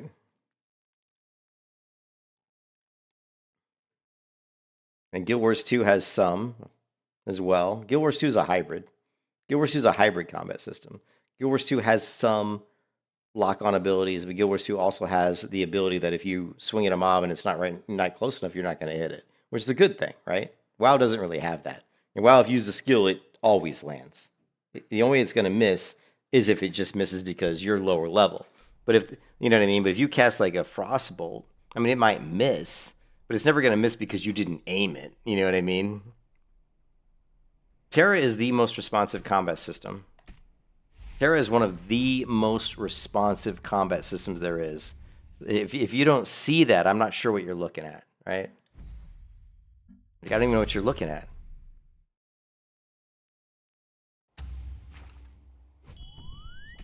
I mean, here I am on a Terra warrior, right? I mean, this is incredibly responsive, right? You know, very responsive. If I'm attacking something, you know, dodge, very responsive. You know, I don't know what you're talking about. Terra is incredibly responsive, way more responsive than Arcade. Well, no, Arcade is pretty responsive too, but Arcade is Arcade to me was clunkier. Like the combat in Arcade felt clunkier. And then you look at Guild Wars 2. Guild Wars 2 is just a different combat system. Guild Wars 2 is responsive too. Right? Guild Wars 2 is responsive too. The thing with Terra is Terra has more impact. Has more of like Terra has actual hitboxes, and it has multiple hitboxes, not just one hitbox. Right? When you look at a mob in Terra, right? You have a mob like this, right? In Terra, there's like, let's say this is a basilisk, and these are his legs, right? These are his legs, and these are his head, and this is his tail. In Terra, there's hitboxes here, here, here, here, here, here, and like here. So you can land blows on these locations, right? Like, I guarantee you that Guild Wars 2 doesn't have that many hitboxes, right? And so these are, if you hit here, it's a back attack. It's doing back damage. If you hit here, it's considered a back attack. If you hit here, it's not. It's not. These are not back attacks. These are. Yeah, I'm just saying. The combat in Terra is actual. When they say action combat, that's what they're talking about. It actually calculates. You have to hit something. It's hit scan. It's like playing an FPS game. Like if you swing your weapon in an arc like this, and the enemy's here, you're not going to do any damage. I don't know. I mean, I'm just saying, and it's the thing is, Terra is incredibly responsive. Not only is it incredibly responsive, it has way more impact because of the way you talk about the animations, right? In the way that WoW or Guild Wars 2 has, there's nothing that forces you to use your attacks directly at a mob. Like, see, here's like Guild Wars 2, right? Here's Guild Wars 2. Damage. Suddenly there's a difference between the guy bouncing around with full key bindings. And see, Guild Wars 2 does have the ability where, you know, the mob, if he swings at you and you're not there, you're not going to get hit, right? You know what I mean? It doesn't have what you're... Okay, well, I don't know what you're talking about. I mean, the character does what I wanted to... I don't know. Anyways, I'm not going to talk about it anymore. I have no problem with Terra's combat system. I think it's one of the best combat systems. I think it's the best MMO combat system I've ever played. And I know a lot of people who love Terra's combat system. If it's not doing what you want it to do, I can't really speak to that because I don't really run into that issue. So Guild Wars 2 combat system's fine. I just don't like I just think the Guild Wars 2 combat system is the way the engine feels in Guild Wars 2 is more floaty.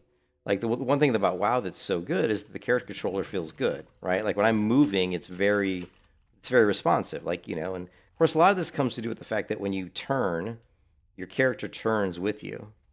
Like, I don't like games where there's a delay. Like, if I'm moving this way and I do that really quick, that there's like a delay. And WoW doesn't have that. Terra doesn't have that. Guild Wars 2 doesn't really have that. Some games do have that, which I don't like. And I can't think of one off the top of my head. But there are games that have this kind of like delay. I think, which I'm not a fan of, but yeah. Yeah, but like WoW's character control is really good. So like when you turn, you know, so basically what happens in WoW is as I'm moving forward, if you right click on the screen and turn, the character immediately turns in the direction you're moving. Terra is the same way. In Terra, if you're moving forward and you turn, it's the same thing. It's going to move in the direction that you turn. But there's some games where there's like this huge, like there's this delay.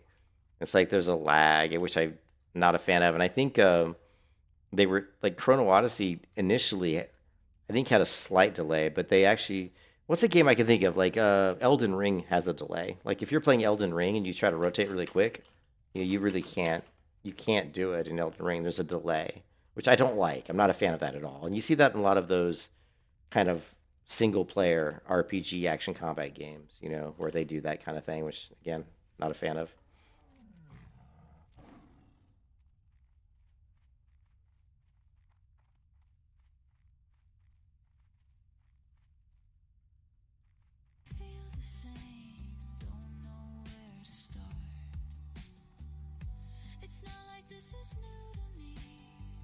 I'm just fed up, Sever, because I'm sick of playing the same games. I'm sick of playing the same MMOs over and over for 20 years. And I don't understand why these game companies, you know, why we can't get a new game that's good. You know what I mean? And then they come out with stuff like Crimson Desert. Oh, Crimson Desert, great game. I'm like, yeah, it's great, but it's a single-player game pretty much. It's not an MMO.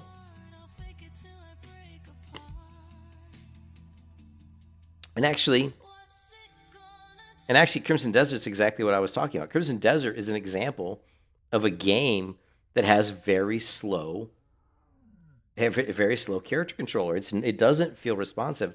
And if you go through the reviews of Crimson Desert early on, they were pretty bad, right? And a lot of the things you're going to hear about Crimson Desert initially was that the character didn't feel responsive. And the reason in Crimson Desert he doesn't feel responsive is because when you turn, it's not an instant turn. It's a delay. It's like this. Like if I go like this really quick, my character turns. Like if I'm moving forward and I spin it, my character's turning, right? I'm turning.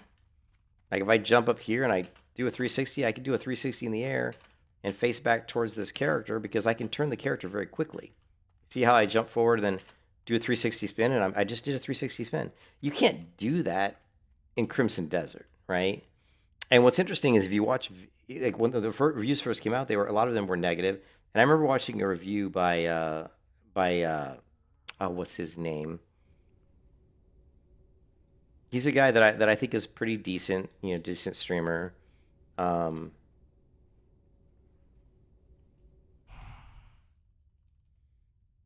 what's his name?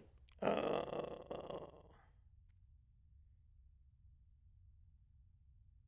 can't remember his name. It's the Asian guy. His name's like Kato or Kanan or something. Yeah, it's Kanan. I think it's Kanan. Kanan did this review on Crimson Desert early on, and what was really funny is he's like, oh, I like the combat. He gave it a review. He like reviewed the game on like ABCD, and he goes, the combat feels kind of slow. It's not bad, but it feels a little bit slow. Some people might say it feels a little bit sluggish. And then after he did that, he did the reviews. And what did he give the combat on an A, B, C, or D? He gave it an A. And I'm like, how can you say it feels slow and then you give it an A? Like, that really kind of pissed me off, to be honest. I'm like, because you're not being honest. I didn't feel like he was being honest with his review. I felt like he was trying to be really nice about it because he's a streamer and he wants. See, I say stuff that I feel like. Like you guys, when you watch me stream, I'm gonna tell you what I think, and a lot of times I'm gonna piss people off. People aren't gonna. I'm gonna sound excited about something, and I may say something you don't like, Cerberus, and that's fine. That's just me. That's my personality. I'm not gonna change who I am just because I'm trying to get more subscribers or because I'm trying to please everybody. So Kanan in that video felt like to me like he was. And that's one reason why I don't really get along with. I don't really like people like Zaryu seems like a super nice guy, but he's one of those people that dances around not giving a real hardline opinion. These streamers are afraid to stand upon something that they know sounds like they're against maybe other people's opinions because they're afraid they'll lose subscribers.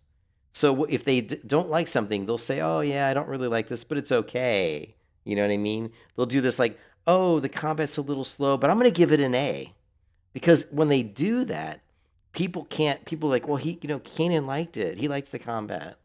But if you said, oh, man, I hate this combat. It sucks. It's sluggish as hell. I don't like it. Then some people that really love Crimson Desert might not subscribe to your channel. Well, he hates Crimson Desert, but I love Crimson Desert, so I'm not going to subscribe to Kanan.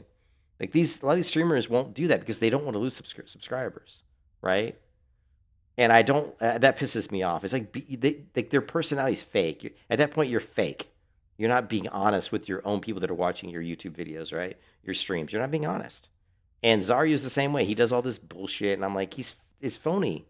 It's phony, man. Zaryu is a nice person. I fully believe he's a really nice person, but a lot of the shit he says feels like he's just being phony, right? And Kanan, I think Kanan seems like a great guy, but sometimes he comes across as being phony. Someone that I don't think is phony, who I think is very honest most of the time, is Stoops. If you ever watch Stoops, I think this guy is great. I don't ever feel like Stoops. All right. Welcome back, everybody. I don't ever feel like Stoops is being phony. I feel like he's always being honest. What do you think about it, ATK? You know, and I think it's hard to find streamers that are just honest. You know, but Stoops, I think I feel like he's always pretty, and he doesn't. He's got 119,000 subscribers. That's a shit ton, man. I wish I had that many, but I like Stoops. So, anyways, whatever. Big tangent. You guys got me on a tangent.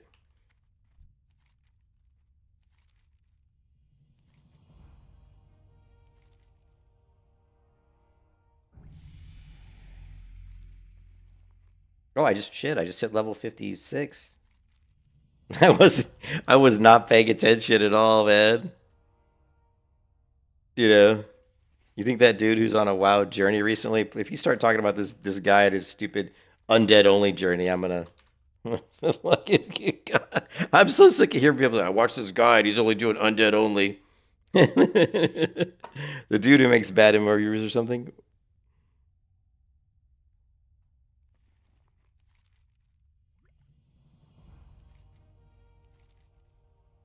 How many salves do we have even? Not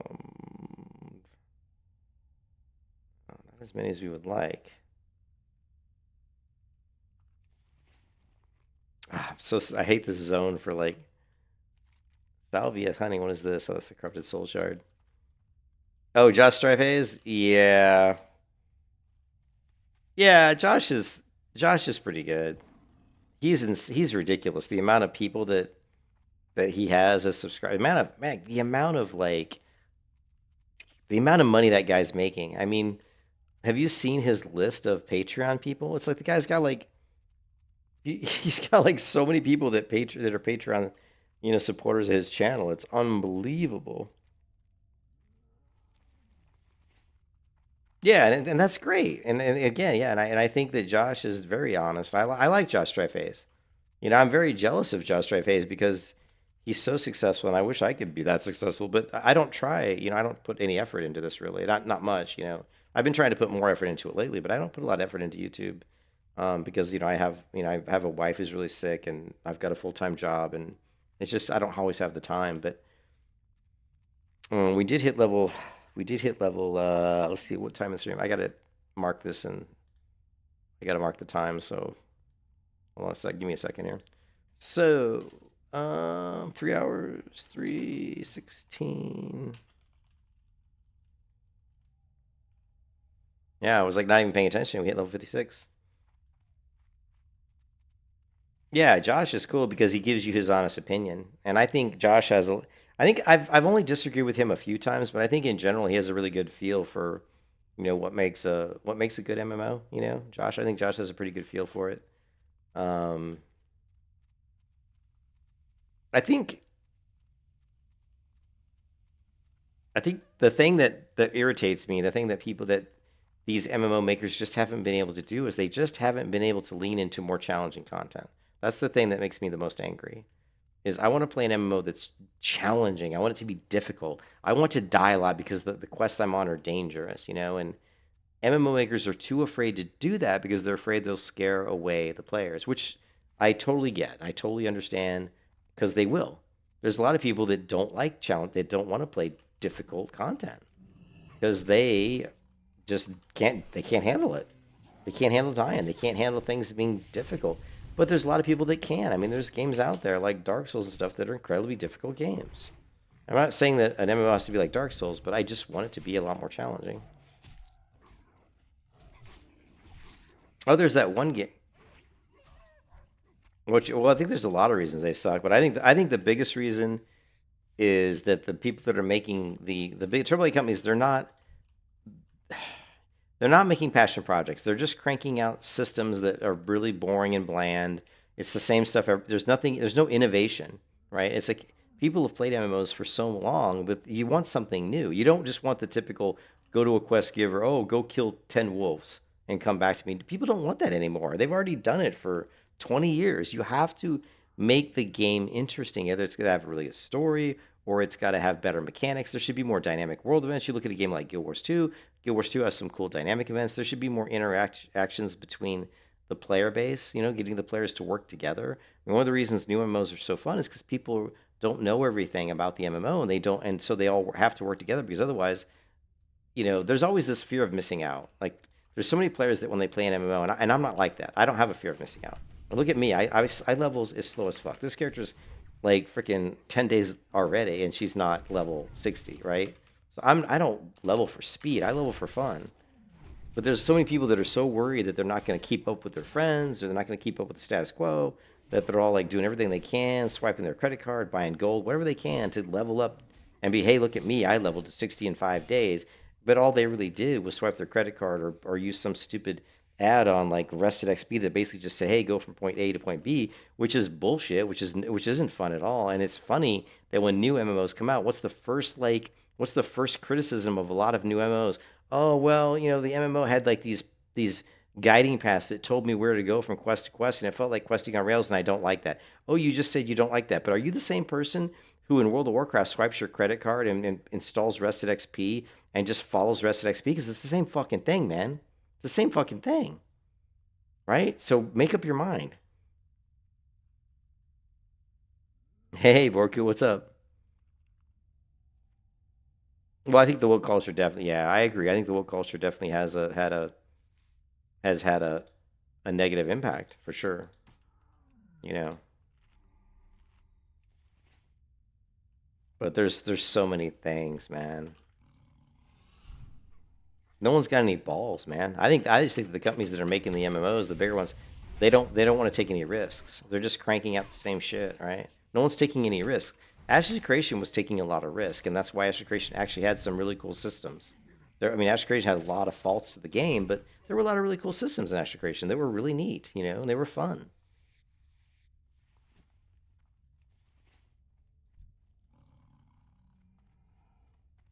YouTube's banning you, yeah.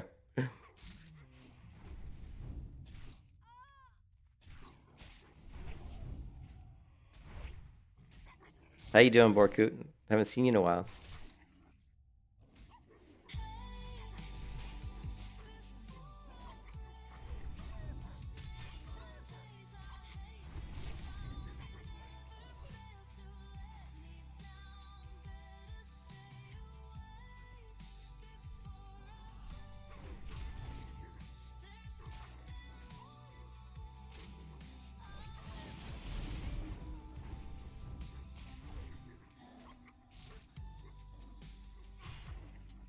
Yeah, that's true. I mean, I don't know how many women play MMOs. I'm sure there's, you know, women that play MMOs, but I can tell you based off my YouTube statistics, the amount of people that actually come to my channel to watch me play MMOs that are women is very low. It's like 5%. It's like 5% of the people that come to my channel and watch me play MMOs are women. It's very, very low. But yeah, there's a lot of people that do play MMOs, but it's not, you know, it's, I don't know. I'm just gonna throw a number out there. I have no idea, but I bet it's probably 80, at least 80% of MMO players are probably men, right? Like, World of Warcraft is one of the most accessible ones to women, just because it's, you know, because it's been around so long and some people play it, and the retail version of the game is just a steaming pile of dog shit. I mean, if you went into something like Chrono Odyssey, how many women are playing Chrono Odyssey? And when Chrono Odyssey beta test came out and a bunch of players played in, I mean, how many of those people do you think were women? I think that had to be a very, very low number.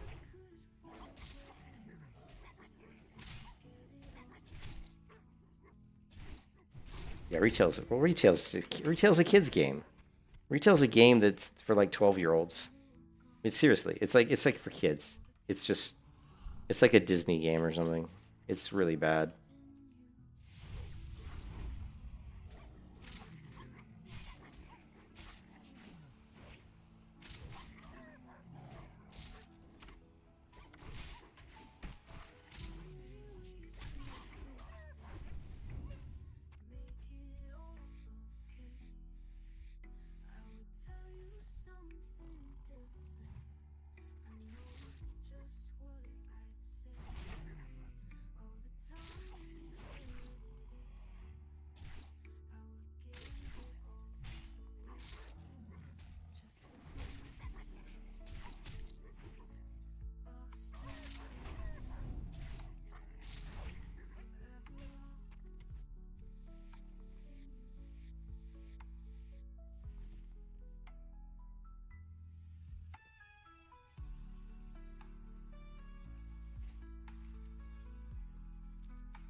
Hmm.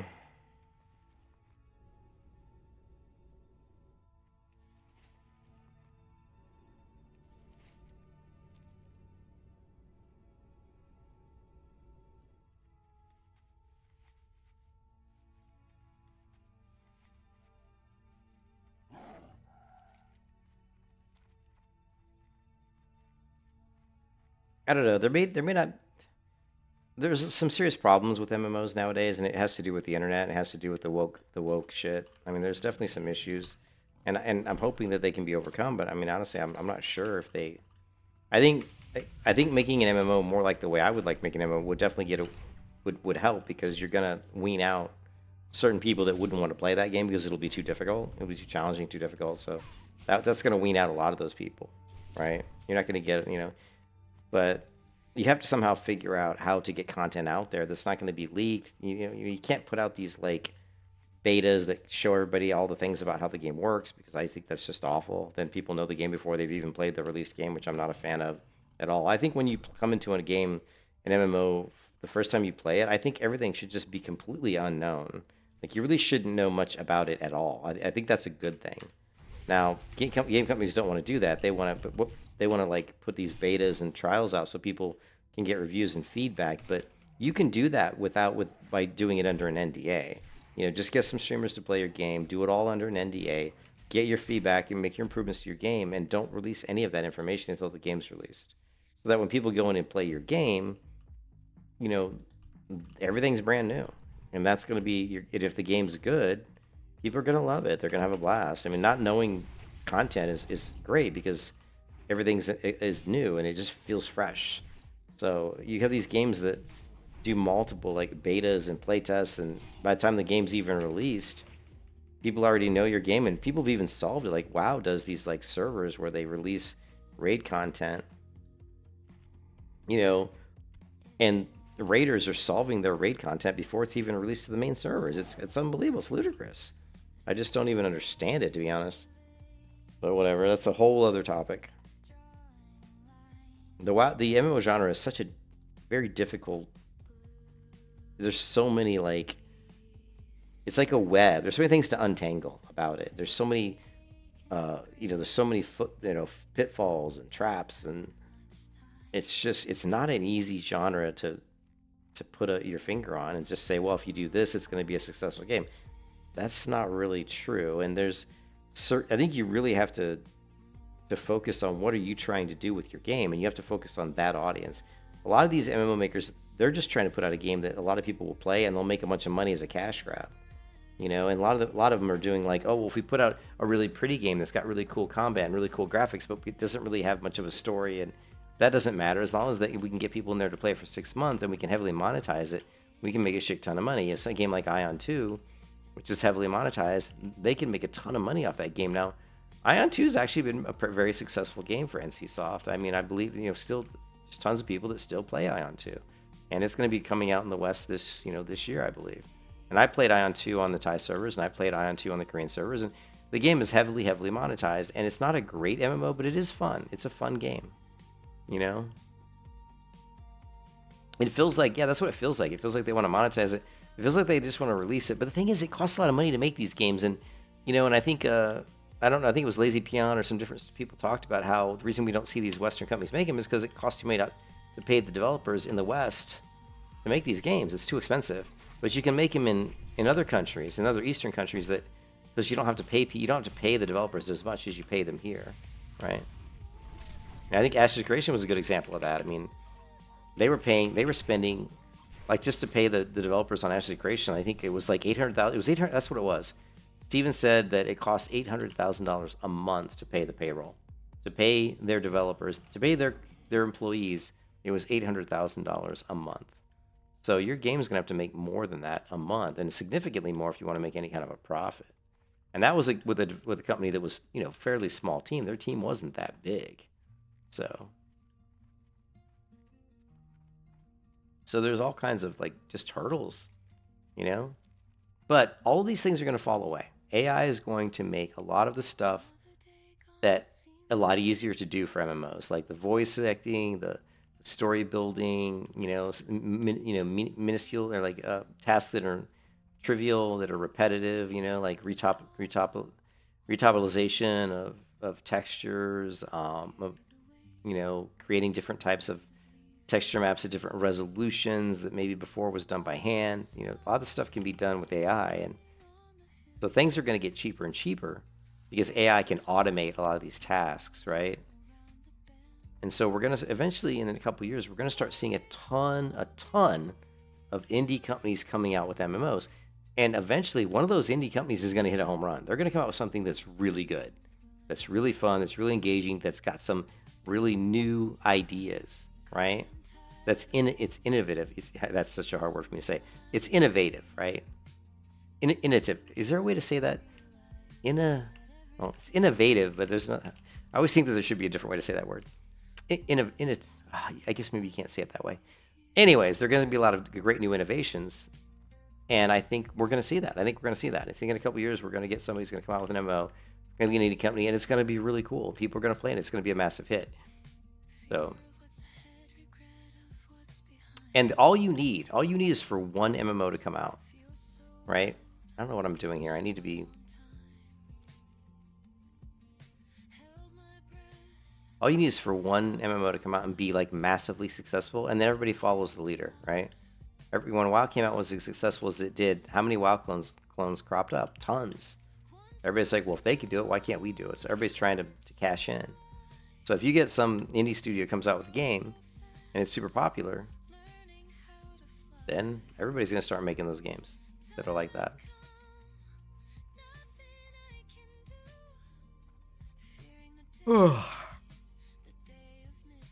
Corrupted song.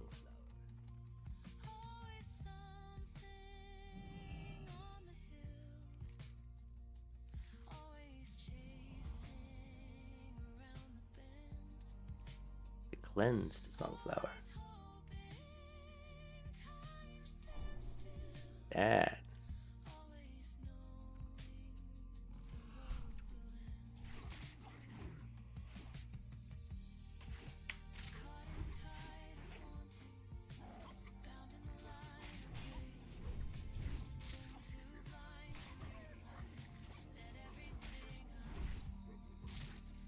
Yeah, that's part of the problem too. I mean, and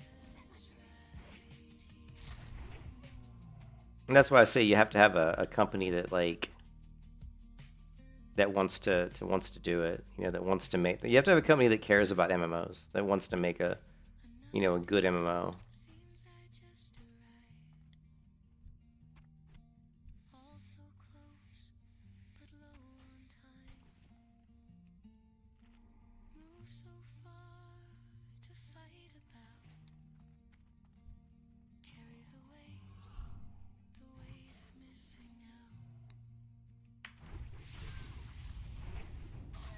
But that's why I think indie companies are going to be the ones though that do it, because there's going to be these indie companies that are people that really that care about the game, that want to make a really cool MMO. You have to have somebody where it's a passion project, where somebody who's like MMO gamers who are like Steven Sharif, Magic Racing, who's like, well, I love MMOs, but nobody's putting out good MMOs, so I'm just going to make my own.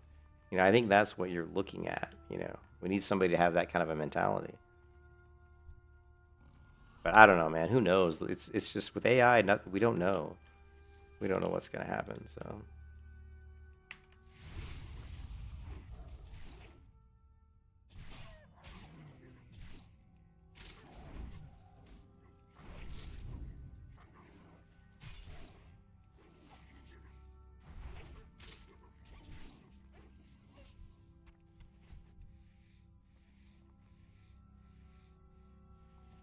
Thick hide. I don't need no thick hide.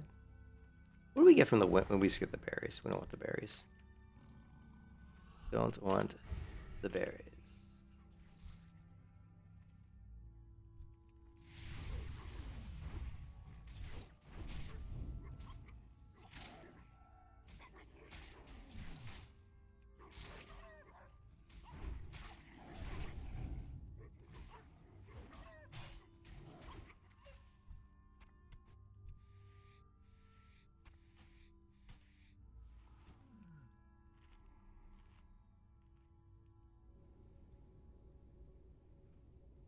Yeah, I mean, Riot Games is definitely. They're definitely one of. I think a lot of people are banking on them making a good MMO, but I don't know. I just don't know. I don't know if they can do it.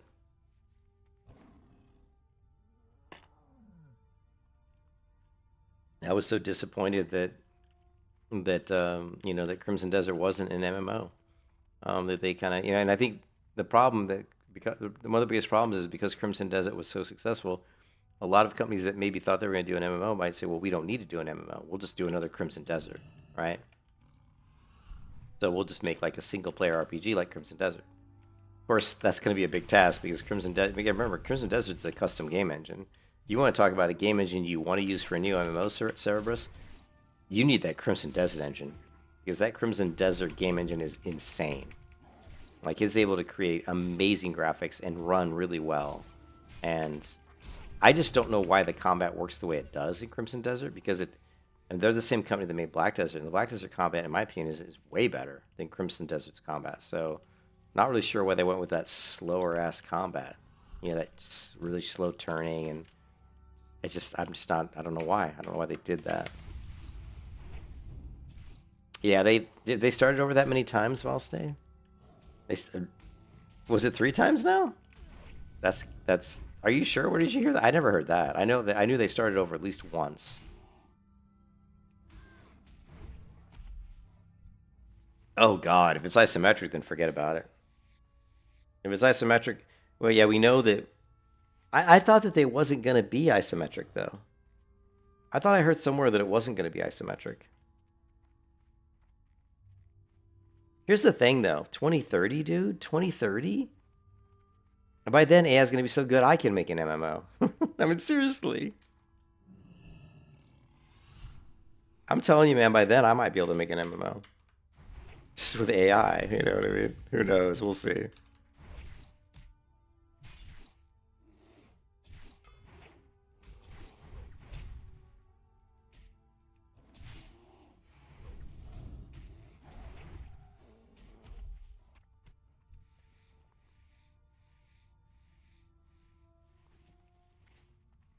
Yeah, I remember Ghostcrawler. Well, the isometric Go thing isn't gonna fly. I don't know. I mean, isometric. Come on. If it's isometric, I'm not gonna play it. I don't like isometric games. So that'll be just whatever.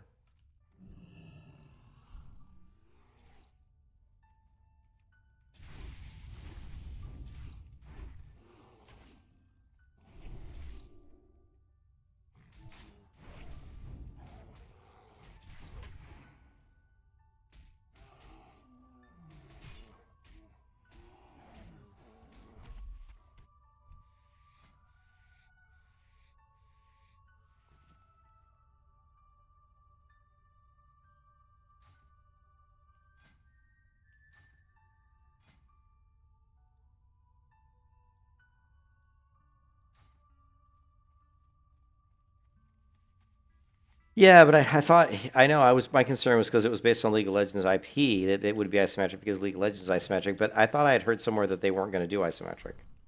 Maybe I'm wrong, but I thought I had heard that they were doing fully 3D.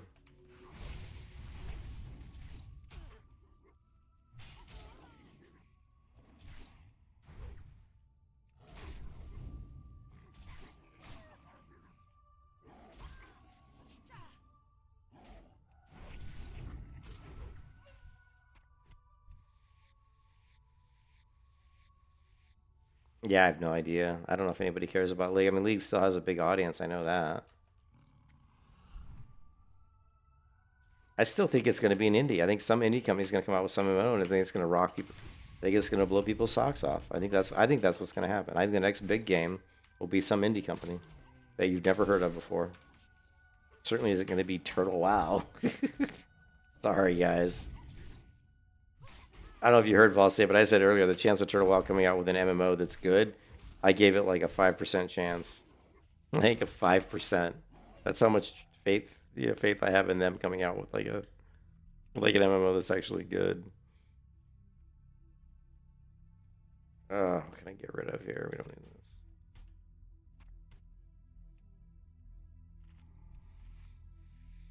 Yeah, the chance of them coming out with something that's really good and that people are going to want to play, I think, is really very, very low.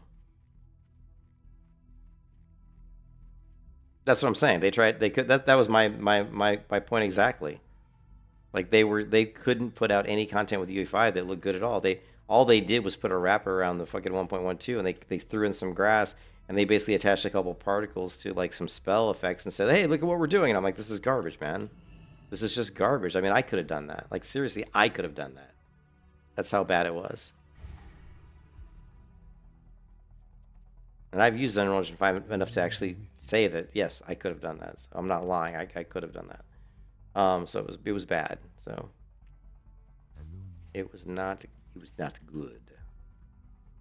Anyways, I'm just bitter and frustrated because I want a good new MMO that we can all play and enjoy, and we just haven't gotten it. We've gone through like 10 years of the doldrums, man. Why am I still playing World of Warcraft after all this time? It's because it's the best. I still think that Classic WoW is one of the best MMOs out there. That's what I thought. I mean, honestly, what I thought Turtle WoW's best option would have been to go with a 3.35 client and just create another private server and be a lot smarter about advertising it, and don't make it, do like word of mouth. Don't like advertise it at all. Be on the down low. I thought that was their best chance, not to create a new game, to create their own game company. I think that's just going to be them blowing a bunch of money, right? I don't know. Whatever. It is what it is, right? Shit, I didn't sell the leather. Let me go sell the leather. We don't need this leather.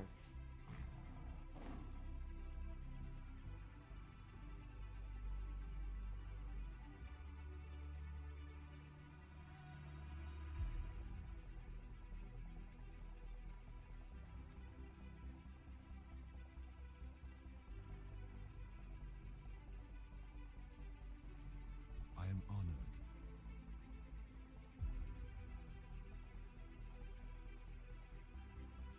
Good luck, friend. How may I help? Till next week.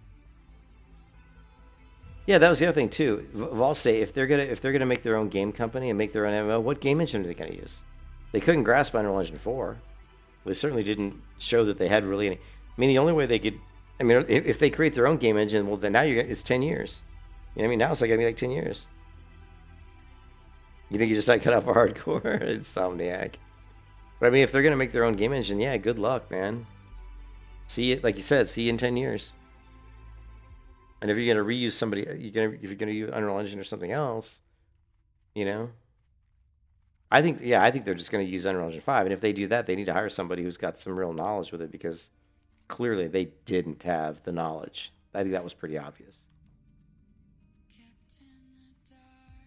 The Discord working got you? Oh yeah. Really? Oh man.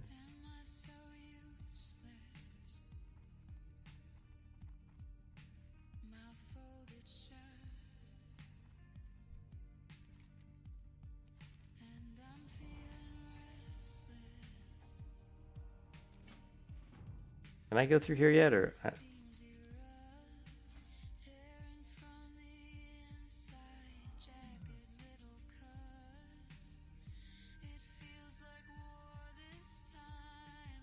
Still unfriendly.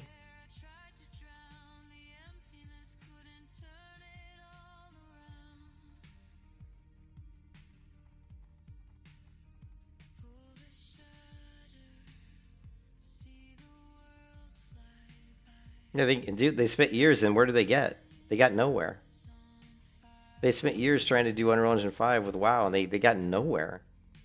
They got literally nowhere.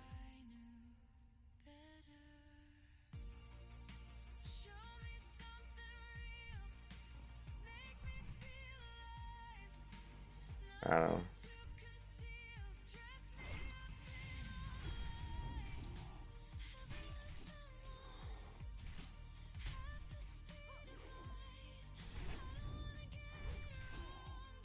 Ooh, 563 damage, damn.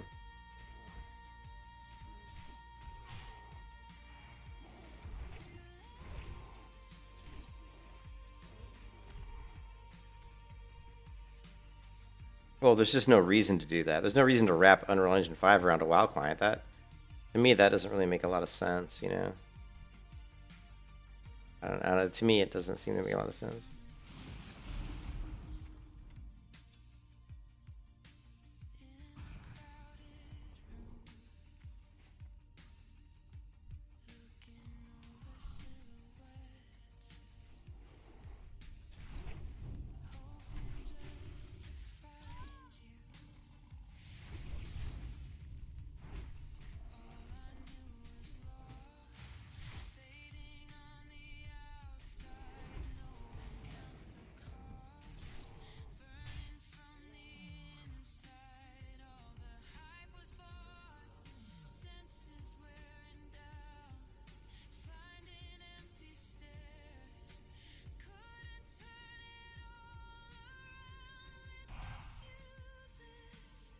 Yeah, yeah, it wasn't. Yeah, using Unreal Engine 5 didn't really make any sense, and I never thought it made any sense. Like when they said they were going to Unreal Engine 5, I kind of was like, why? Like, what are you doing? Like the better option is just do what other private servers have done and just go to Unreal, just go to 3.3.5 Wrath of the Lich King client, right? There's plenty of projects out there, and they had the knowledge. Yeah, they had a lot of knowledge on using WoW tools. So I don't know. It just didn't seem to make any sense.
That Druid's getting beat up on pretty good.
So, Volstate, you still there? Because I wanted to ask you a question.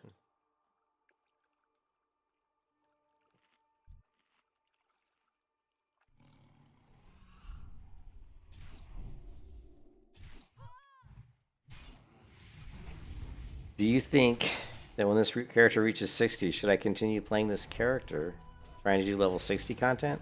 Or should I jump over to Project Epoch and just try to, like, maybe level up something on the Project Epoch server? What do you think would be more fun to watch?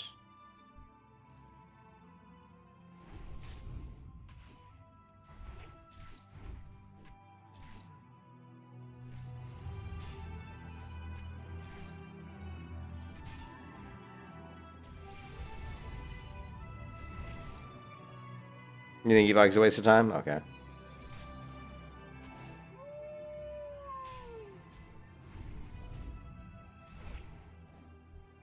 Of course, what I would prefer to do is to play something entirely, entirely new. That would be what I would prefer to do. Oh, did Dutch say that? What did he say? Did he actually say that? I mean, we know that he hasn't really done much with it. It's abandonware? Yeah.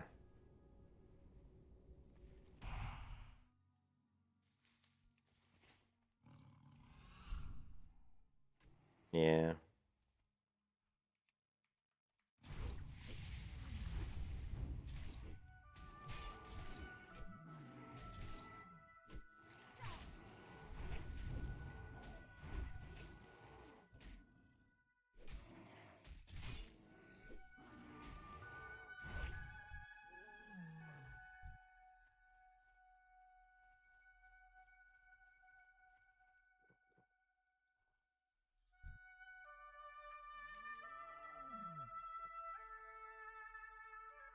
Do I just need a shaman and that's it? We'll find out.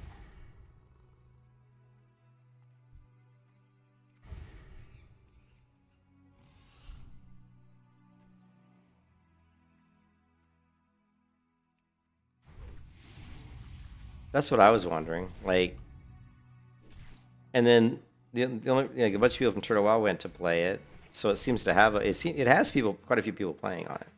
That I know. I went to their Discord for Epoch, and there's quite a few people talking in their Discord, so people are playing it. Whether or not that'll continue, though, I have my doubts, you know.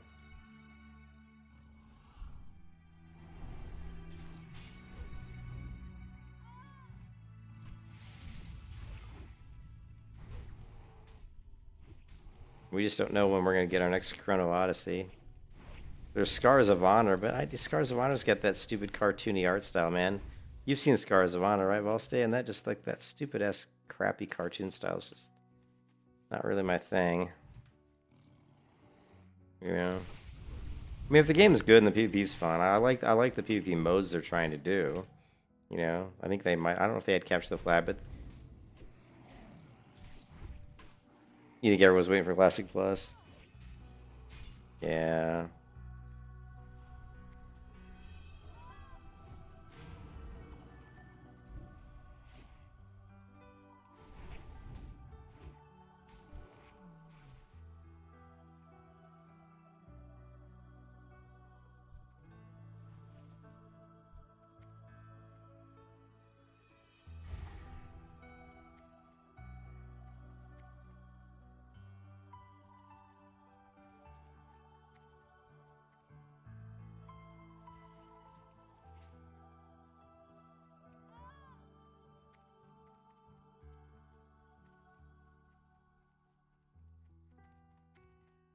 Yeah, they're definitely going to announce. I think there's like 99% chance Classic Plus gets announced at BlizzCon. And I think there's probably about a good 60% chance that Classic Plus will have hardcore servers. I would give it about a 60%, maybe 55. We'll get a 55% chance they have hardcore servers. I think there might be. I think I'll give them like a 55% chance they might. I mean, I think there's a chance that they'll do it, Wallstay.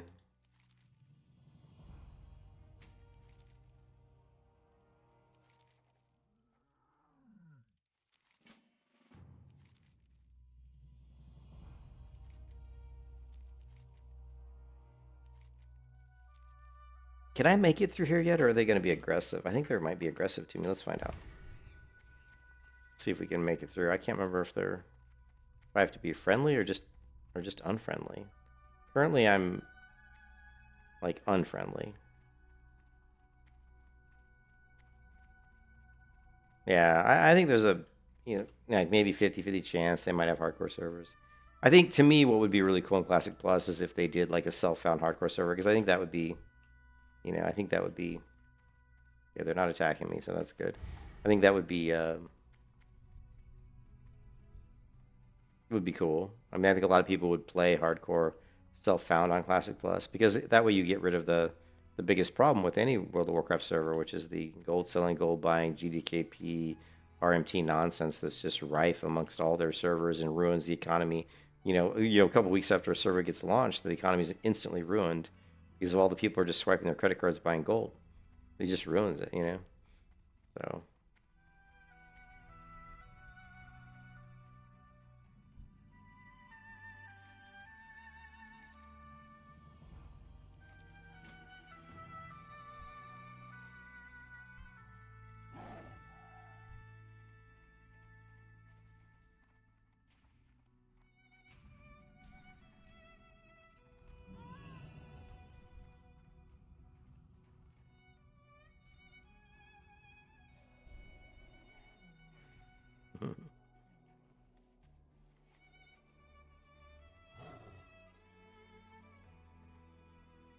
One of my favorite zones. I love Winter Spring. Good old Winter Spring. Great zone.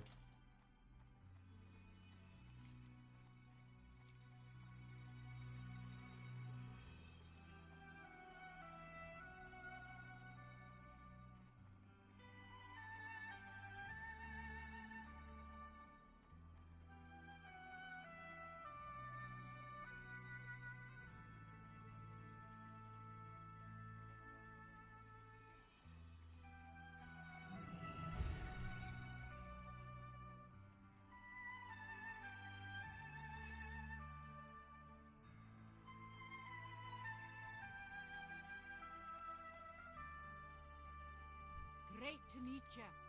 Keep your feet on the ground. Watch your back.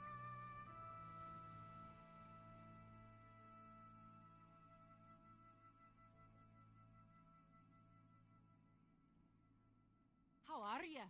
Off with you. What's on your mind?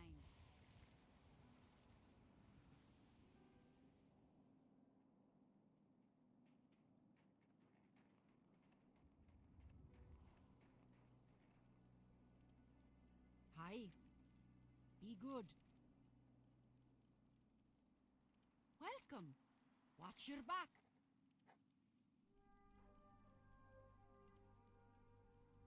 Be good. Keep your feet on the ground. Off with you.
I think they will have looked at Turtle WoW enough to know that, that obviously hardcore servers are very popular in Turtle WoW. So I would imagine that they would try to eventually, maybe not initially, but eventually they will try to create like, hardcore Classic Plus servers, but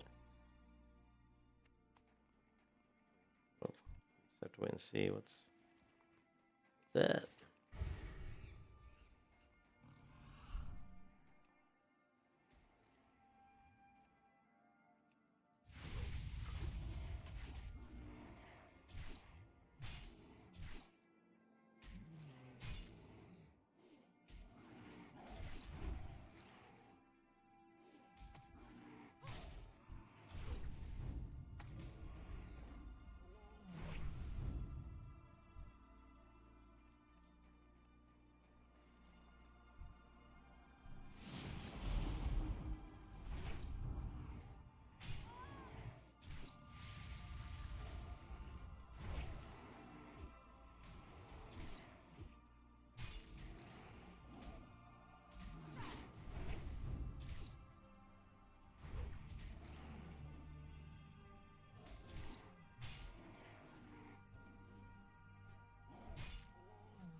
Yeah, I don't know. I mean, honestly, releasing TBC and Midnight at the same time is definitely not a very smart idea.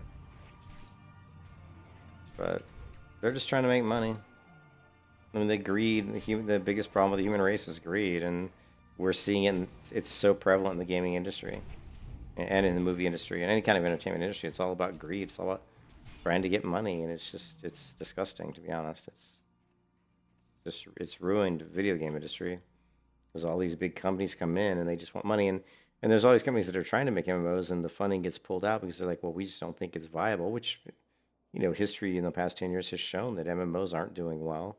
So why put money into them? Why be an investor into an MMO? It doesn't really, your chance of it being a success is not very good. So.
Get our first Winterfall Firewater. Love it, love it, love it.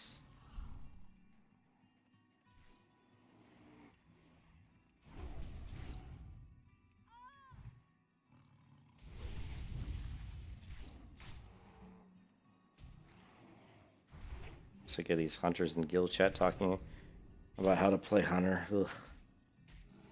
These stupid hunters in the guild have convinced everybody that the owl is like the best hunter pet, and so everybody's running around with an owl pet, and I'm just like, come on. I mean, we just got another Winterfall Firewater. Owls are good.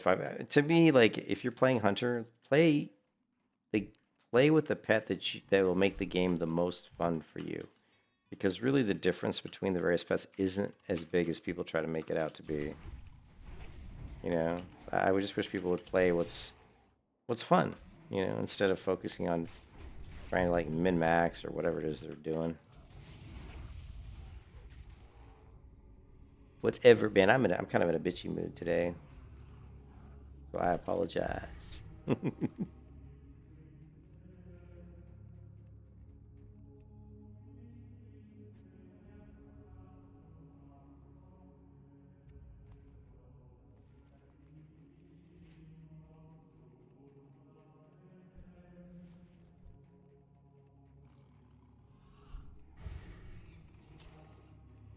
Yeah, they always think that Broken Tooth is the best, and even Broken Tooth, Broken Tooth is good for PvP.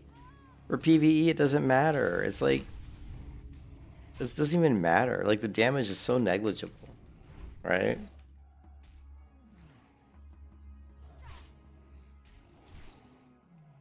So what? He attacks fast. Let me explain something to you. So Broken Tooth attacks quicker.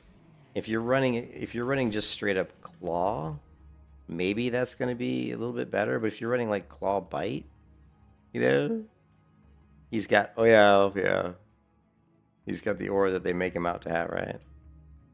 It isn't a big deal. It's like, just run with a pet that you like. It isn't that big a deal. You could draw wolf, cat, you know. I mean, don't obviously like turtle or something. I mean, if you're going like low DPS pet, that's not gonna be the best bet for you. But I think if you're with like a wolf or a cat or a raptor, you're gonna be fine. If you're with an owl, that's fine. So.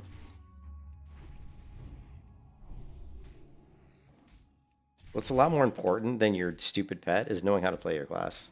You know what I mean? The problem is all these hunters, most of them, they don't know how to play their class very well. Did I say that out loud? I probably shouldn't have said that out loud. Did I say that out loud? It isn't that big. Honestly, it's not that big a difference. He's not gonna do like way more damage than like this cat here is gonna do. You know what I mean? He's not. It's not gonna be that big a difference. I'm telling you right now.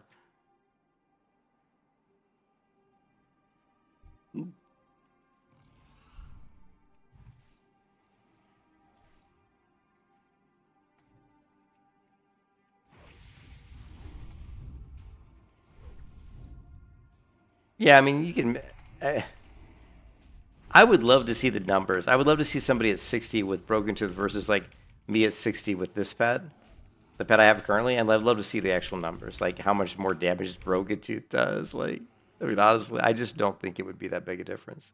And the reason I say that is because okay, when you look at like Petopia and you look at like certain pets, like some high damage, like a raptor's damage numbers, like the damage modifier, right?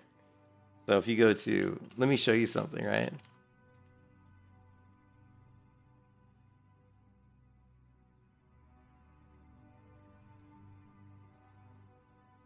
So if you go here and you look at like, there's offensive pets, right? So let's get rid of, and let's just go to offensive pets. You can see here, right? Raptor. Let's open up a Raptor. Raptor has a damage of 1.100, which is, I think, the highest in the game, right? 1.1. If you look at cats, it should also be 1.10. That's like their damage, 1.10. That's like the highest you're going to get. If you go with some pets, like, let's say you go with like a spider. It's only 1.07, so it's a little bit less. So in theory, the raptor should do more damage. Now let's go with general pets. And let's go back to offensive pets, I'm sorry. Let's grab a scorpion. Are scorpions here? Here, so scorpion. A scorpion is considered a low damage pet at 0.94, right? What I did is I had a raptor, and I fought about 10 mobs that were all pretty much the same level, right? And looked at how much damage my pet was doing. And then I grabbed out this scorpion, who was a low damage pet, and had him kill the same 10 mobs. And when I compared the damage, it was damn similar. It was damn similar. So my point being, it's not going to be as big a difference as you think. At least not in my testing. It's not going to be as big a difference as most people think.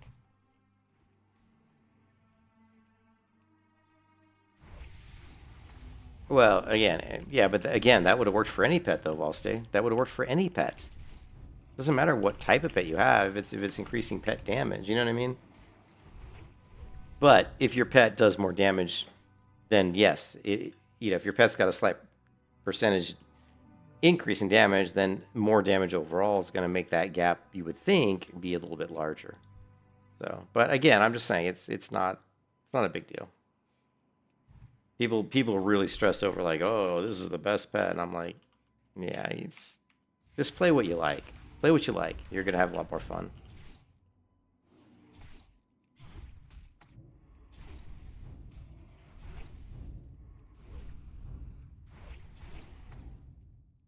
Even your damn moon totem, I hate that shit.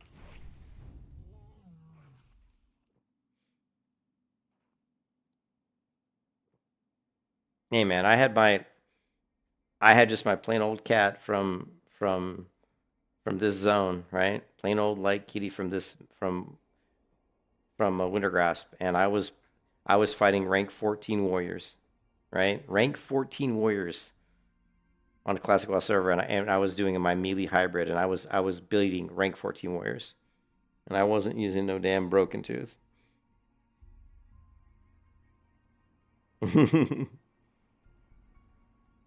But yeah, if you get the upgraded tier sets, you can get some increased pet damage. But again, I just think people make it into a lot more than of a deal than it really is.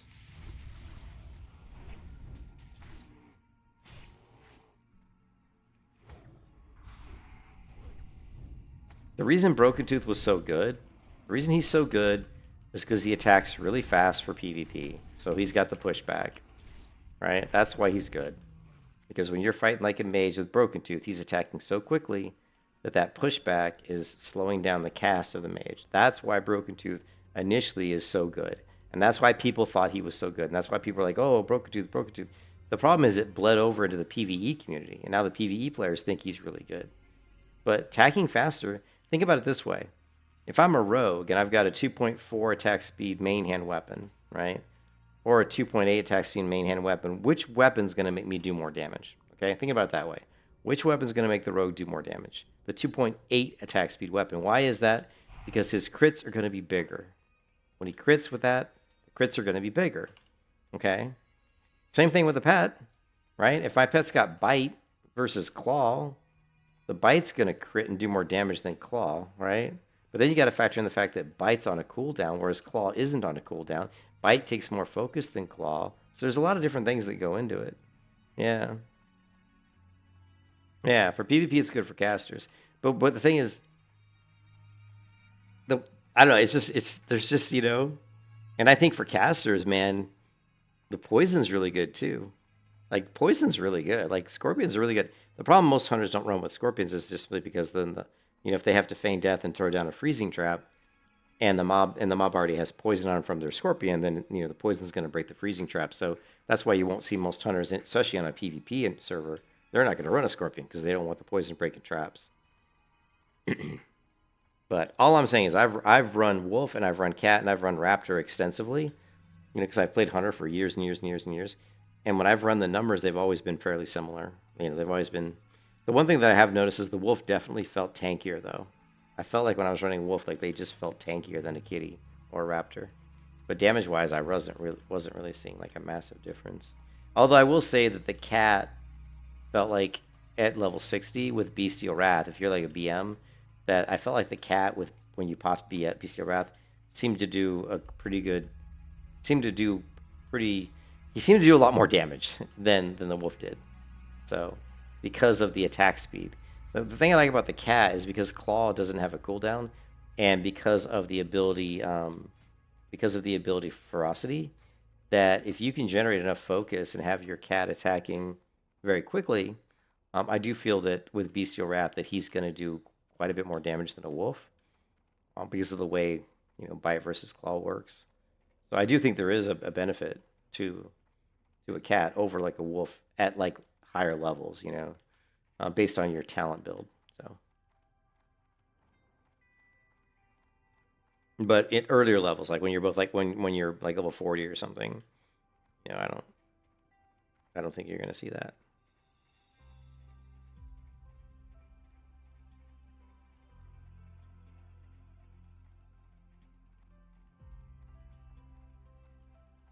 Anyways, I gotta go to town here and kind of clear out my inventory. But we're still only level 56, man. We still got 4 levels to go. We got 57, 58, 59, 60. We got 4 more levels. I've been slacking too much on this character, to be honest. The real world, RL's been getting in the way, so. Like this weekend, I was only able to play yesterday in the morning a little bit, and then tonight, that was it. Most of the days I've been busy doing stuff with the wife.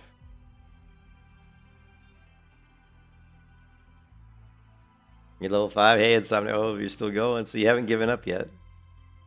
You haven't given up. Where's the vendor here? It's over here, right? Time is money. Rage. Ooh, level 59, huh? Yeah, Foreign Brotherhood. I think there's a vendor over here, right? Alchemy Supplier. Oof. Okay. I mean, some of this gear we may want to consider, because once I hit level 60, the gear restriction gets lifted. So if I get any items from now on to 60 that are really good, like I screwed up and didn't get the helm. I should have grabbed the helm, because I think it was a male helm from this quest, which would have been pretty damn useful once I hit 60. But I screwed up. Are we there yet?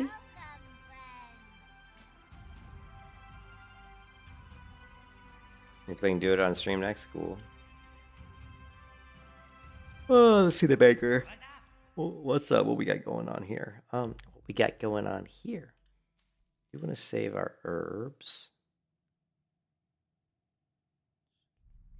I don't really care about Peace Bloom. We need more ungrown soil. Not ungrown soil. Wow, am I really out of ungrown soil?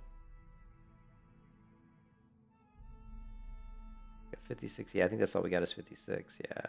Oh no, here we go. We got 80. That's good. Also max this back up to here. Here.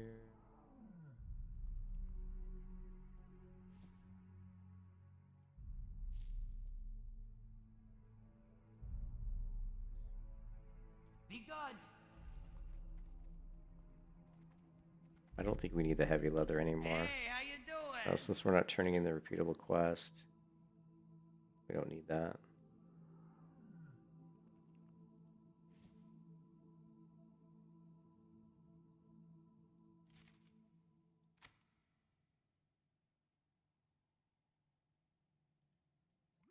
Have a good one.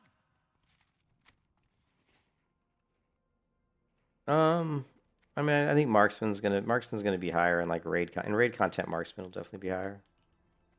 As far as leveling though, Yeah, what do you want? as far as leveling, I find BM to be really good for leveling.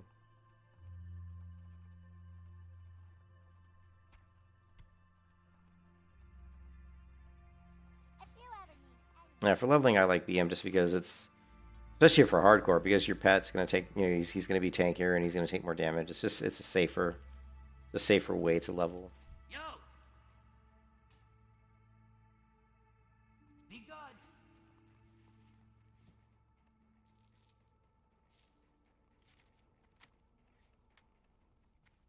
We certainly don't need mage weave cloth. Where's the vendor? It's over here, right? I think we can just vendor mage weave. time is money, friend.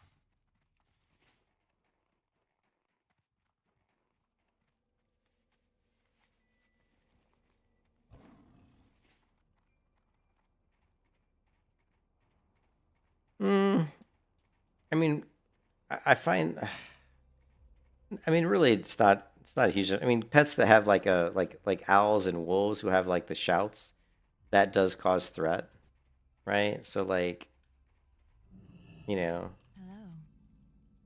Hello. I'm not gonna say for sure that that's gonna. I would think that that an owl or a wolf would have a lot of threat. Because every time the wolf casts Furious Howl, that generates threat, and every time an owl casts their Shriek, that generates threat. I don't know if like a turtle has additional. I haven't really used a turtle a whole lot, but as far as like threat, I would think, and I'm not, again, don't quote me on this. I don't know if this is correct, but I would think that an owl and a wolf would probably maybe generate the most threat because, you know, they've got growl and also their AOE abilities. You know, the Shriek and the Furious Howl, which also apply threat. And they do apply threat to multiple mobs. So when you cast Furious Howl, it will apply some threat to, if it's close enough to multiple mobs, it will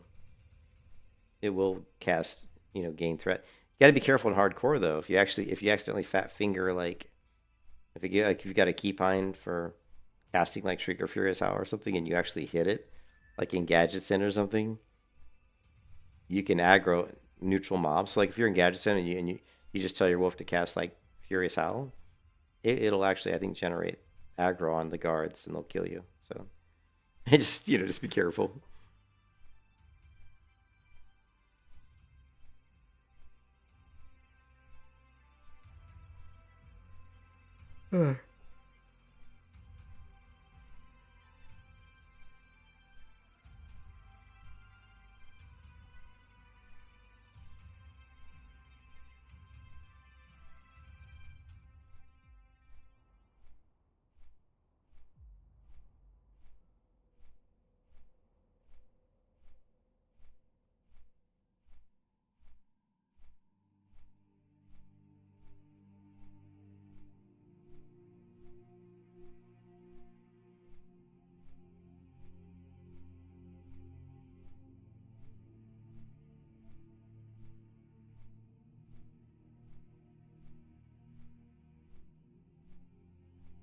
I was surprised though because I remember when I ran a Scorpion, I was surprised how much damage it did because is considered a low damage pet. So I was like, oh man, they're not really going to do that much damage. But I was surprised. I think we should go grab a Scorpion, like a high level Scorpion, and compare it versus a cat at like 60. I think that would be a really fun test. I mean, the cat should definitely do more damage, but I think it'd be fun. You also have to realize the Scorpion, a lot of their damage comes from poison, so that you got to let the Scorpion has to stack poison. So that's going to be a challenge. So what you did on the Scorpion is you would since the damage from poison seemed to be a really good source of DPS for the Scorpion, you would turn off like Growl and you would turn off Claw and you would just let him dump all of his focus on poison. Any gals? I still think Wolf's got to have pretty good. I still think Wolf's gonna have pretty good aggro because the Furious Howl does generate aggro as well. But yeah, Owls I think probably are going to be probably the best. But again, it's pretty. I mean, you're splitting hairs at this point. And the thing is, Owl's going to have more AOE aggro, right? So if you're looking for your pet to get aggro on multiple mobs, then Owl for sure is going to be the best. Also, Gorilla with Stomp can do damage to stun multiple enemies.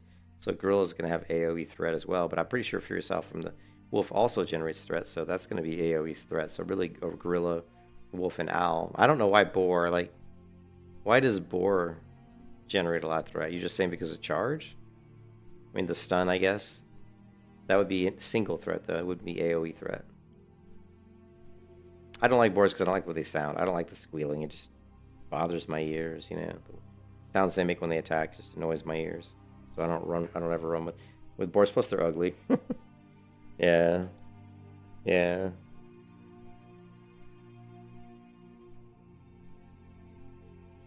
And I don't like the way owls sound either. The screeching and the that, and then the boars like whatever sound he's making. It's just there's squealing, and the squealing sounds I don't really care for. So.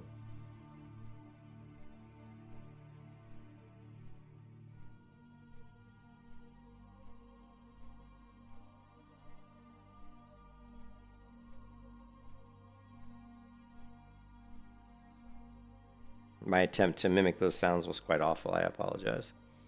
Why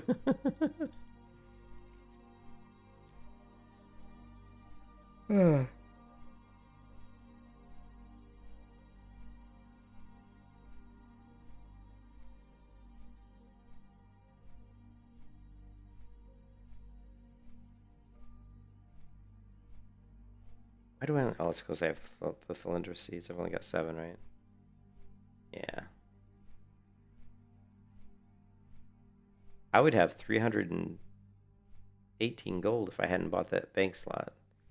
But I need my bank slots, man.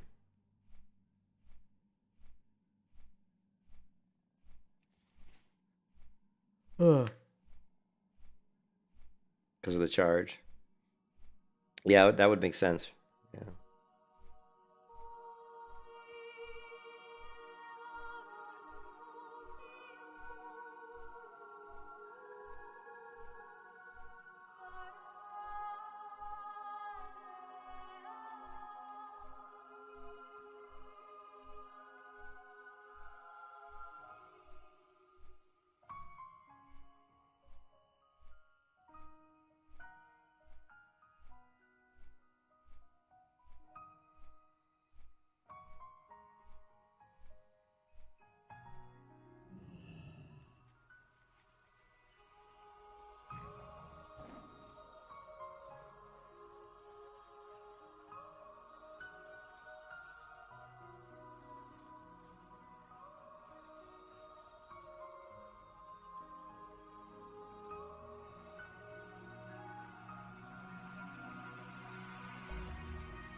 What do you mean stronghold? What? Ishnu Dal Diem. Be careful. Lego's Moonspire at the Fenimans stronghold of Fairless. Sure, why not? Shah Fenam. Speak with our steward from Stallion of the Snare Enclave and Darknesses. Sure, why not? He's probably gonna tell me to go to Silithus. Fine.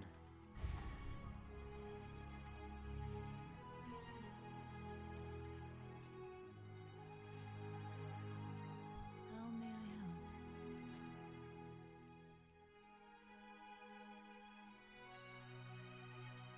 4 gold. Damn. Ooh, we got Immolation Trap. No way. 56. I didn't know we got this 56. That's huge. That is absolutely huge. Okay, cool. Careful. So we got Raptor and Emo. That's going to be nice.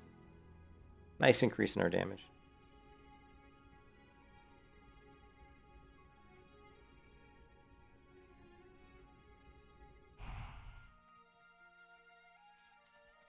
More life root. Peace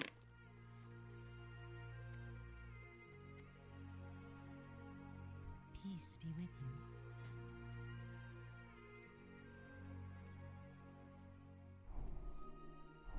May the stars guide you.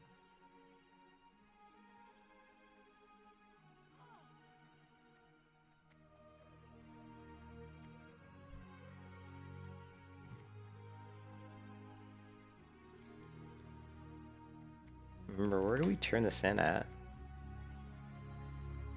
We turn in here, right? Oh, it's been a while since I've done this. Yeah, we turn in here. Ishnu Allah, Alright. Goddess, watch over you. The nice thing is it gives me a ton of experience. Be careful. Till next we meet. Look at that. That experience. Oh, yeah, we got quite a bit. Alright, so we're going to need some Lundra seeds.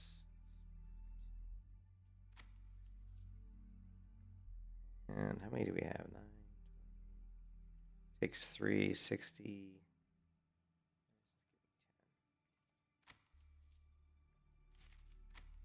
Be careful. Alright, let's see what we got. Okay. Yeah, that's crappy. Yeah, the greater intellect. Oh, we got the demon slaying. Oh, yeah, we got the greater agility. Nice.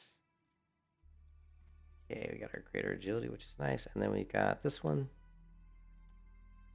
Yeah. Total immolation's kind of nice.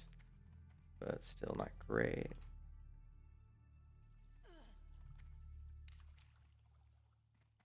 The Iron Man challenge? Well, you have to tell me exactly what the Iron Man challenge. There's different different people think different. The Iron Man challenge means different things. So the true Iron Man challenge from the old days, what it is you start the game and you level with what you start with, right? You never get different gear, and you never, I believe, you never even use talents. So have I ever done that? No, and I never would do that because I enjoy talents. So I just don't think that would be fun.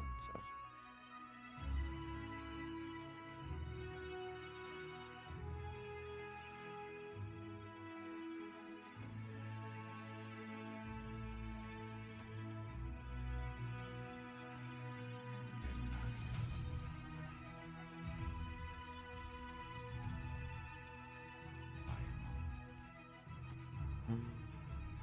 Oh yeah, where's the, didn't we have some of the,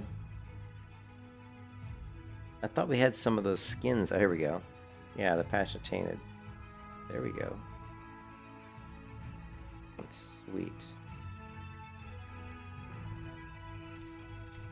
And we actually have Lundra seeds in the bank. Oh, that's Savage Ron, never mind.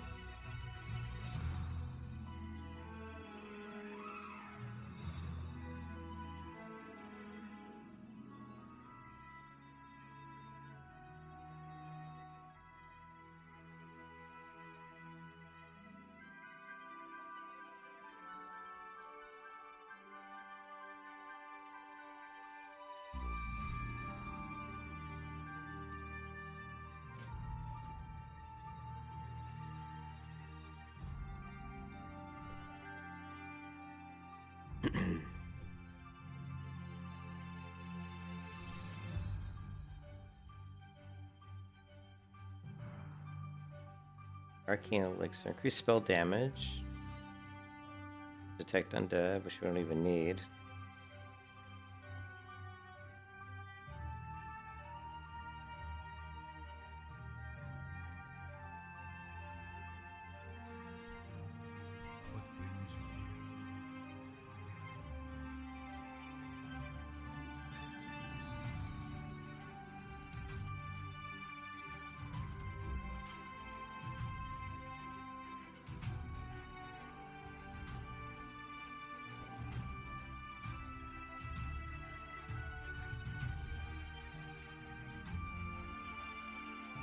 We have like way too. Look at my bags. My bags are so full of shit, dude. It's awesome. That's just the. That's awesome. Bags are a nightmare. Absolute nightmare.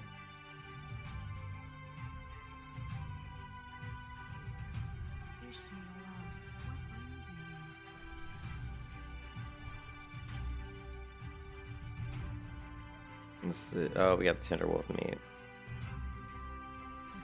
Yeah, we need to cook that up.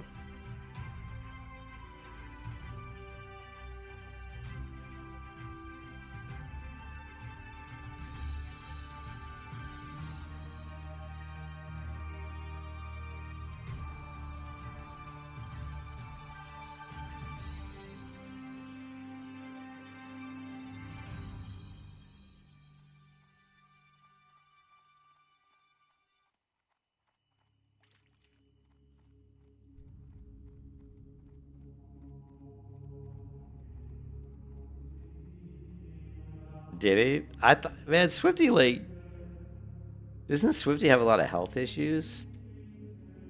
And like, I mean, when he came back and was playing WoW, he just didn't even look like he was into it. You know what I mean?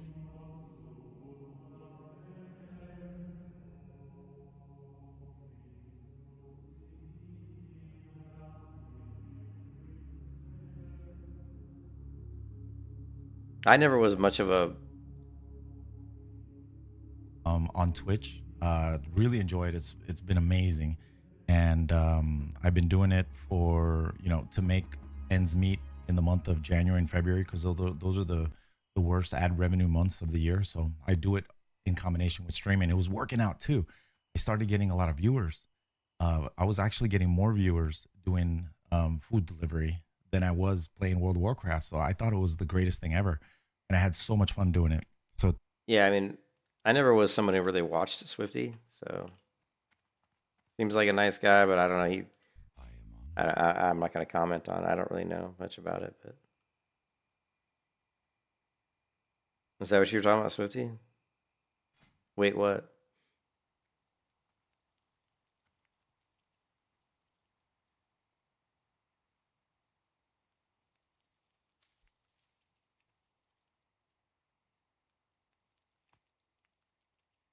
No, I don't know. He said something about food delivery. I don't know. That was an old video. That video I was just watching was old. I don't know what. I'm not sure what you're talking. I mean, I haven't seen anything recent, so.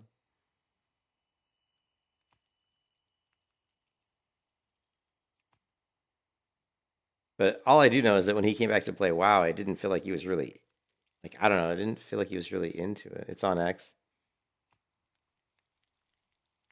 How could he get banned for not making enough money?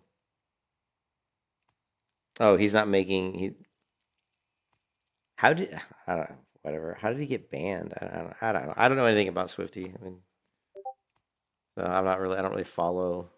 I don't follow other streamers really. I mean, I see stuff more around reactions, reaction videos, or comments. I don't really watch people. Here it is. or are you quitting WoW? I'm mainly taking a break. I'm taking a break. I'm seeing the thing is, if you transition to PvE, right, and then forget all about the PvP side of World of Warcraft, then the game is fine, right? But that just makes me mad because I care a lot about the PvP side of it, not so much about the PvE. I'll do it, right? But I don't want that to be my main thing. My main thing is like player versus player focused, and I'm basically quitting because the amount of, well, mainly because I'm doing the Uber Eats, right, and the DoorDash thing. But I don't get it. You can't make any money doing Uber Eats and DoorDash, right? Like, you can't really make money doing that. As far as, I mean, I don't know. Maybe I'm wrong. I can't imagine you'd make much money doing it though. I and see what comes out in the future. I'll hopefully they do another season of Classic Plus. I don't know. Maybe we'll play it. That's not coming out for another 2 years though. I don't know. He didn't explain why. He doesn't really explain why he doesn't like the PvP side, right? He says he likes PvP, but he doesn't explain why he doesn't like retail. I mean, this is obviously retail, right? He doesn't explain why, or maybe this isn't retail. This This looks like maybe Burning Crusade, maybe. What level is he? Oh, level 90. So this is like, what, like, what is 90? Is that like Mista Pandaria? Maybe he's doing Mista Pandaria. I'm basically quitting because the amount of, well, mainly because I'm doing. See, he says I'm quitting because the amount of, and then he doesn't finish his sentence. When he says the amount of, I think it's going to be like the amount of toxicity, maybe, right? You know what I mean? Oh, is that Midnight Max? But he says the amount of, and then he, oh, it's because of botting. Okay, yeah, well, retail is garbage. I mean, we all know retail WoW is just garbage. So, yeah, that's it's just it's just garbage. So, like I don't.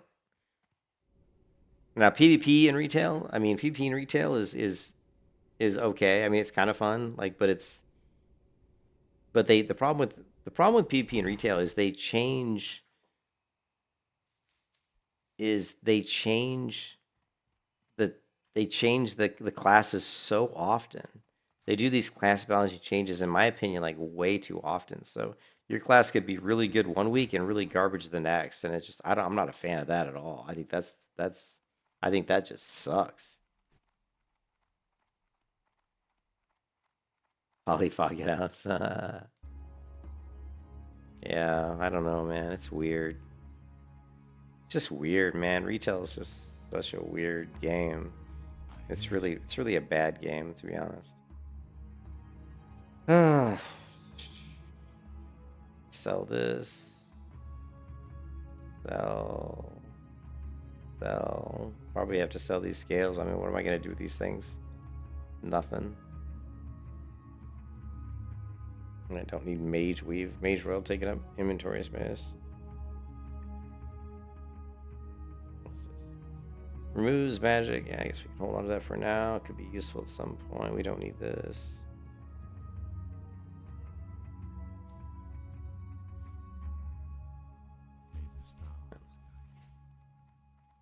Women in roleplay, yeah, it is to a certain degree. I think it is for women. I think retail definitely caters more to women at this point. Seems like it anyway.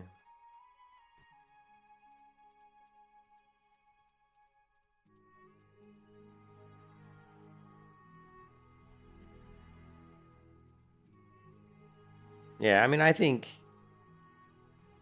Yeah, I mean, sure, but I don't think Swifty was never like super. Swifty was never like super high end PvPer. I mean, he was. Swifty came out with like a couple of builds that worked in certain expansions. Like the Mace Stun build, the Fury Mace Stun build. So he came out with a couple of builds that worked pretty well, but he was never like, like a super amazing. What is this quest?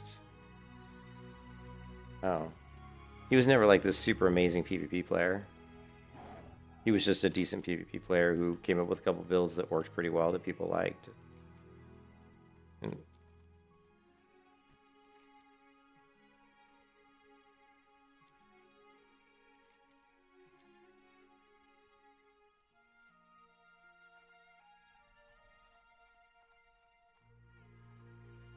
I mean, Swifty always feels kind of like comparable to like Bajira, like Bajira's, I think probably a better PvPer than Swifty. But Bajira like always has like these pocket healers and, but he's good. I mean, he knows how to play the warrior, obviously, and he's a nice guy. Bajira's super nice. He seems like a really nice person.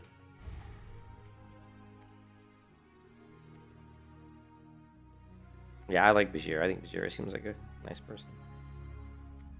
I've talked to him a couple times on stream, and he was always really, really friendly. Yeah. I have vision that she lacks. Speak quickly, young one. I have urgent matters to attend.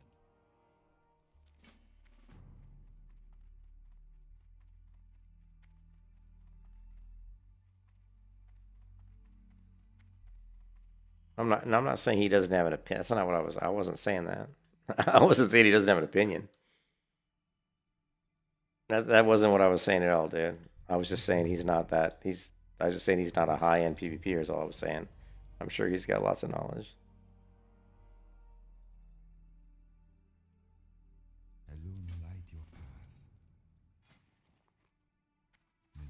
stars guide you.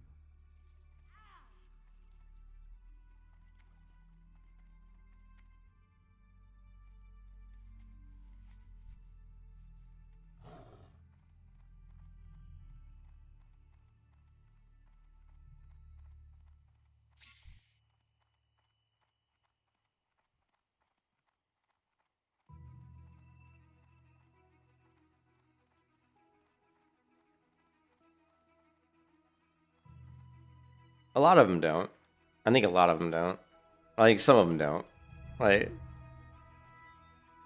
well, I mean, there's the ones you see in the Arena World Championships, like the really good ones. I mean, I don't know. I don't know. I can't say they don't have personality because we don't know them. Like you said, we don't know them. You know. Hey, what's up, Josh? Yeah, the hunter's going okay. Just kind of slow. I'm leveling very slowly because I'm being lazy, I guess, or. I'm definitely not leveling fast, that's for sure. But I mean, there's high PvP guys, like, you know, if you watch the Arena World Championships, you know, there's some that have really good personalities, you know, I think. You know, like, what's his name, who's a really good rogue, his you know, Peekaboo, he's always pretty dynamic, but, you know, he's got a pretty decent personality. And then you've got, I think, you know, what's his name, the guy who always plays the healing classes and played the Drakthir a lot, what's his name? I can't remember his name right now. He's got glasses. I think he's really got a fairly decent personality. What is his name?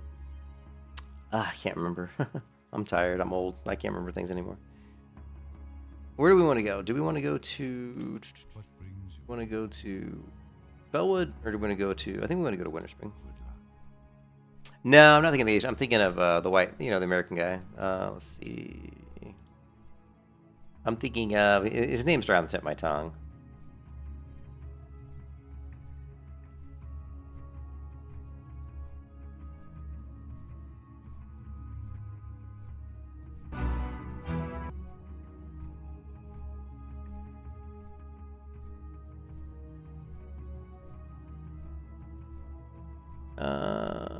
And Waz is the rogue, and he's really good.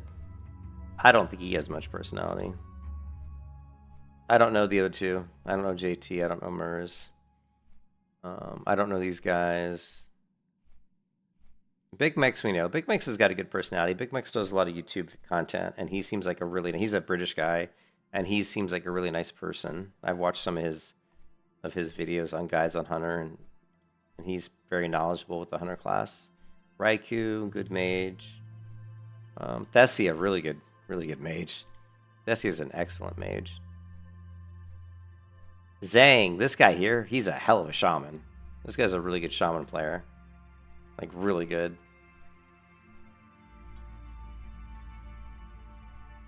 We got Supati, Zico, they do the announcements. Sidu. Okay, Sidu's the guy that I was talking about. I think Sidu's got a great personality. I enjoy watching Sidu. I watch the Arena World Championships usually every year. So, and, you know.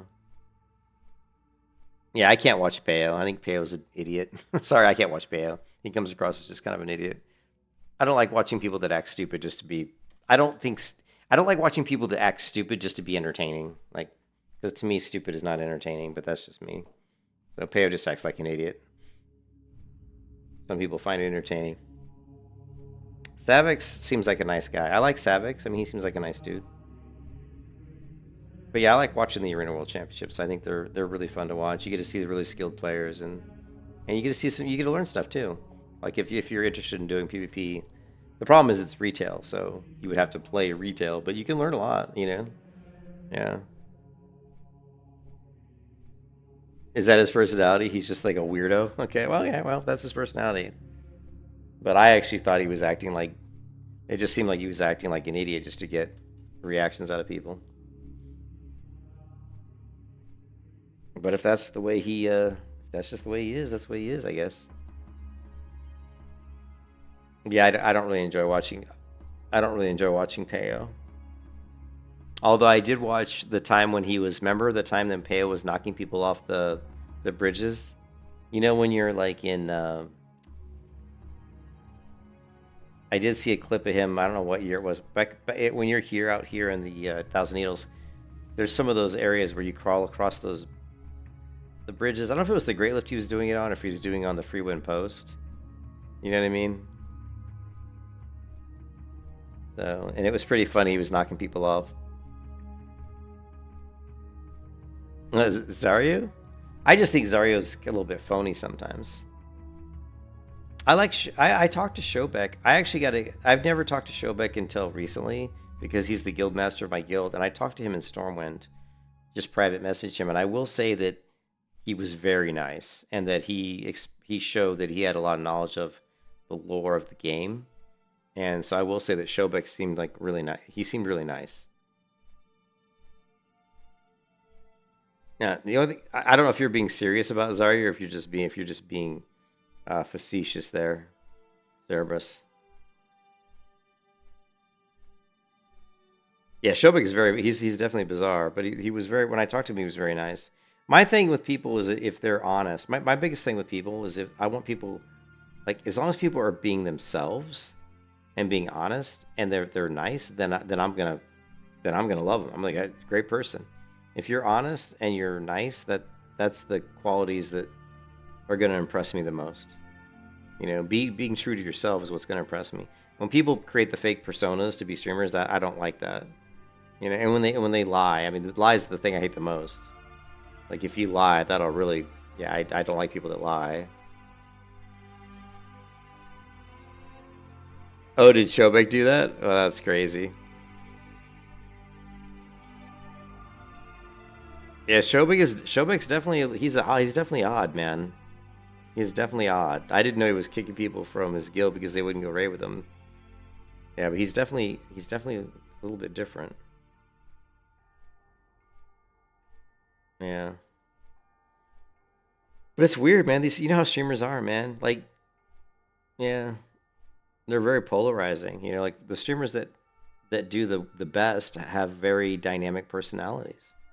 You know, they do. There aren't a lot of streamers out there that are just chill, nice people that do super, super well. Like Savix seems to be like that, though. He seems like just chill and pretty nice, and he seems to do pretty well. Yeah. But yeah, I think the really, really big streamers do have to be polarizing, I think. Yeah. You can't please everyone. But I do think some streamers, Volstade, try to please everyone in certain ways. Like when they review games and stuff, I was talking about this earlier, they'll try not to say things that'll alienate. They're not trying to necessarily please anyone, Volstade, but they're trying not to piss off people. Or they're trying not to, alienate people by their opinions. So they'll like be very careful about how they share certain opinions because they know that if they say certain things, they may alienate a lot of their player base. So I do think there's streamers like Zaryu who's very careful about what he says, right? And which makes you wonder what these people are really like behind the camera. Like, are they just like, oh, fuck those idiots, man? And then there's, but whatever. It is what it is, I mean,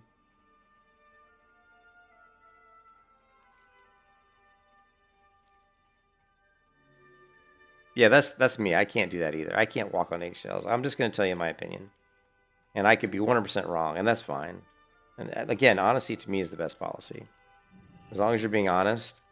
I say stuff all the time about WoW, and I'm sure I'm wrong. I'm sure there's lots of things I've said that aren't even accurate. But I'm just saying what I know from experience. And if I'm wrong, please correct me. One of the things that I've learned from streaming WoW is I learn a lot from the people watching. People say, "Oh, you're wrong," or "Try this. This is better." I mean, you learn a ton from people that watch your streams. That's just the way it is. Oh, I didn't know if you were like joking, like trying to bait me or something. So you don't like Zarya. So what is it about Zarya that you don't like? To me, he just seems kind of goody and he just seems a little phony. Oh, I don't watch him. I don't watch him a lot. So I don't watch streamers that much. The only time I come across streamers is when they are doing reviews of games. Like I'll watch like Zaryu review a game or something, or I'll watch, I watch Kanan a lot because he reviews MMOs that are coming out, and I'm curious what people think of MMOs that are coming out. I didn't know that he's got to ask his wife for every little thing. Yeah, I don't know. I mean, shit, I have to ask my wife for every little thing, probably.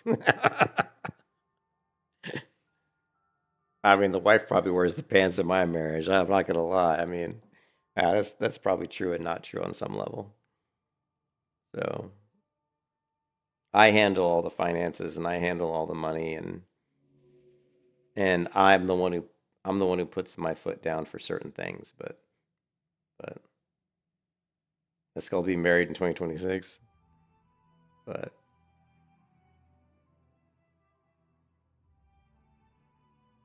I mean, it just depends on what it is. I call the shots on certain things, and she calls the shots on certain things. I mean, the marriage should be a balanced situation. You know what I mean?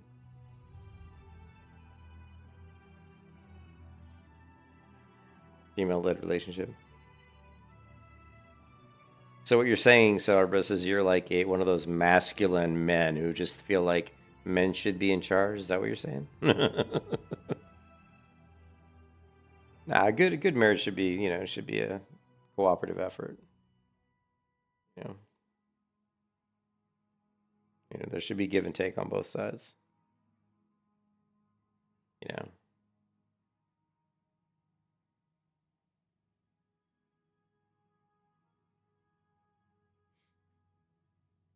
Anyways, I don't know what to do with all this inventory. This inventory is just a straight up mess, man. It's just a mess. And I need to go learn heavy rune cloth, but I'm not gonna worry about that right now.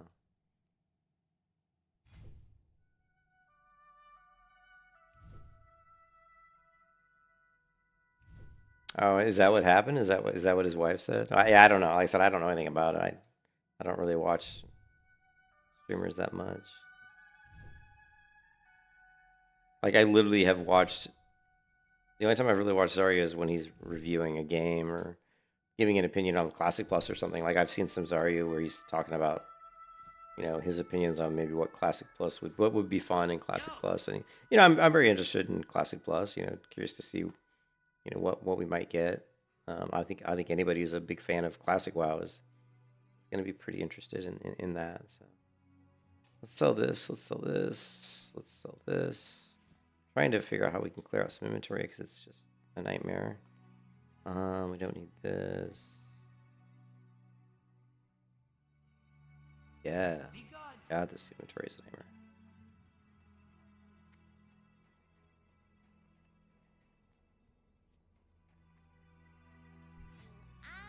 Okay, sell. Sell, Mortimer. Sell. Lots of more buff stuff, sell. The only food we have. Sell. We don't need this. This. Probably should dump that quest. I think we need this.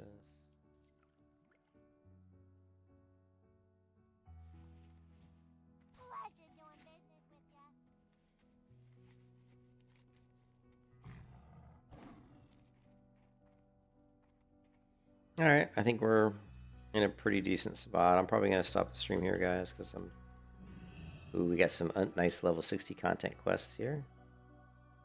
Or higher level quests. The Everlook report. What's this one?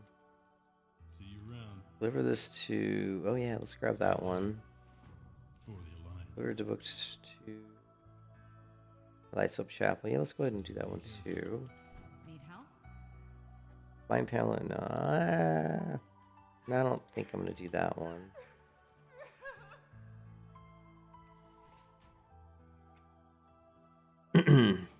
Yeah, it's all interesting. It's all interesting. I mean, to each their own. There's so many different streamers out there, but I definitely, my wife definitely wears the pants in this family. I think to a certain degree. Like, I let her get away with a lot, but that's because,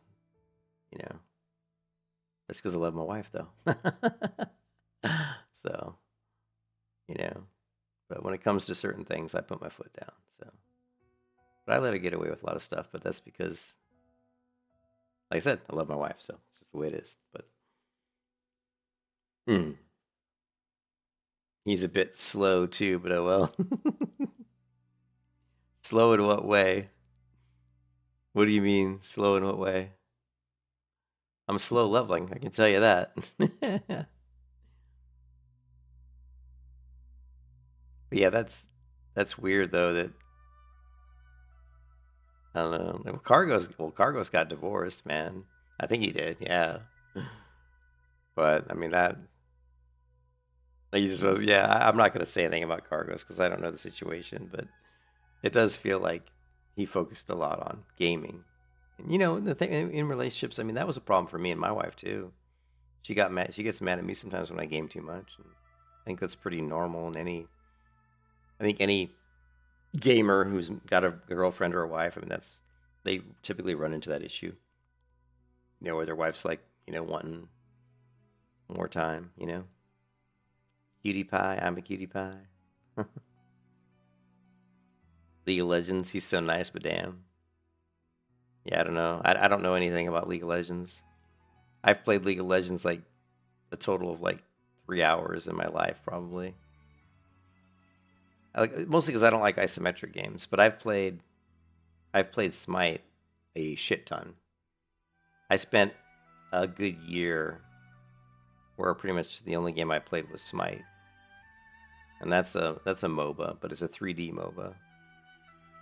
And I love that game. I loved Smite. I had a blast playing it. But I'm not gonna lie, I got to a certain skill level where I seemed to kind of tap out. I seemed to be stuck at. You know, I got like so good to a certain level, and I couldn't seem to get above it for some reason. So his wedding date was lit. Dude was in pajamas or something. Yeah. Anyways, thanks for stopping by, guys. I know we had some interesting conversations. I know I got a little bitchy about certain stuff. I have strong opinions about MMOs, and certainly have strong opinions about, you know, about where I feel like the internet can be a little bit. People have opinions, and I think sometimes they're not always founded on good evidence or good research. So sometimes I get a little irritated by that. You know, someone comes in and says, "Oh, this," and I'm like, "Did you even do your due diligence to kind of research that to make sure that you understand what you're saying?" I try to do my research when it comes to stuff. I try not to spout out weird shit, but you know, I really shouldn't be using alcohol pads on this desk. This gets dirty. And I have these little alcohol pads that I use to wipe off the surface, but it's probably going to strip the finish, but who cares? I guess I should care, shouldn't I? I need to get, like, Pledge. And I'll buy some Pledge so we can, like, build up a little bit of a coating on this desk to protect it. Anyways, I'm kind of spiraling here. I'm tired. It's been a long weekend. And unfortunately, the weekend is over. Which sucks. Gotta go to work tomorrow. Yeah. But I'll catch you guys later, man. Hope you guys are all have a good night. Valstay, hopefully I'll see you again soon. I hope you're feeling better. We didn't get to talk about your health. I was kind of curious how your health's going. Bitcoin's in the shitter right now, which kind of sucks, to be honest. But I never really worry about Bitcoin being down when everything else is down. Like if I look at Bitcoin and it's down, but then I look at like all the other stocks like Nvidia and AMD and all that stuff, if they're all down too, then I really, it's just the market's down. You know what I mean? I don't usually worry about it too much. Let's take a look at AMD.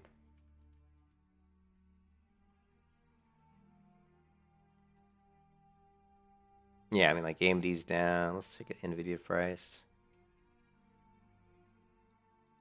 You know, Nvidia stock. Ooh, Nvidia stock is down too. So, all right, man. I'll talk to you guys later.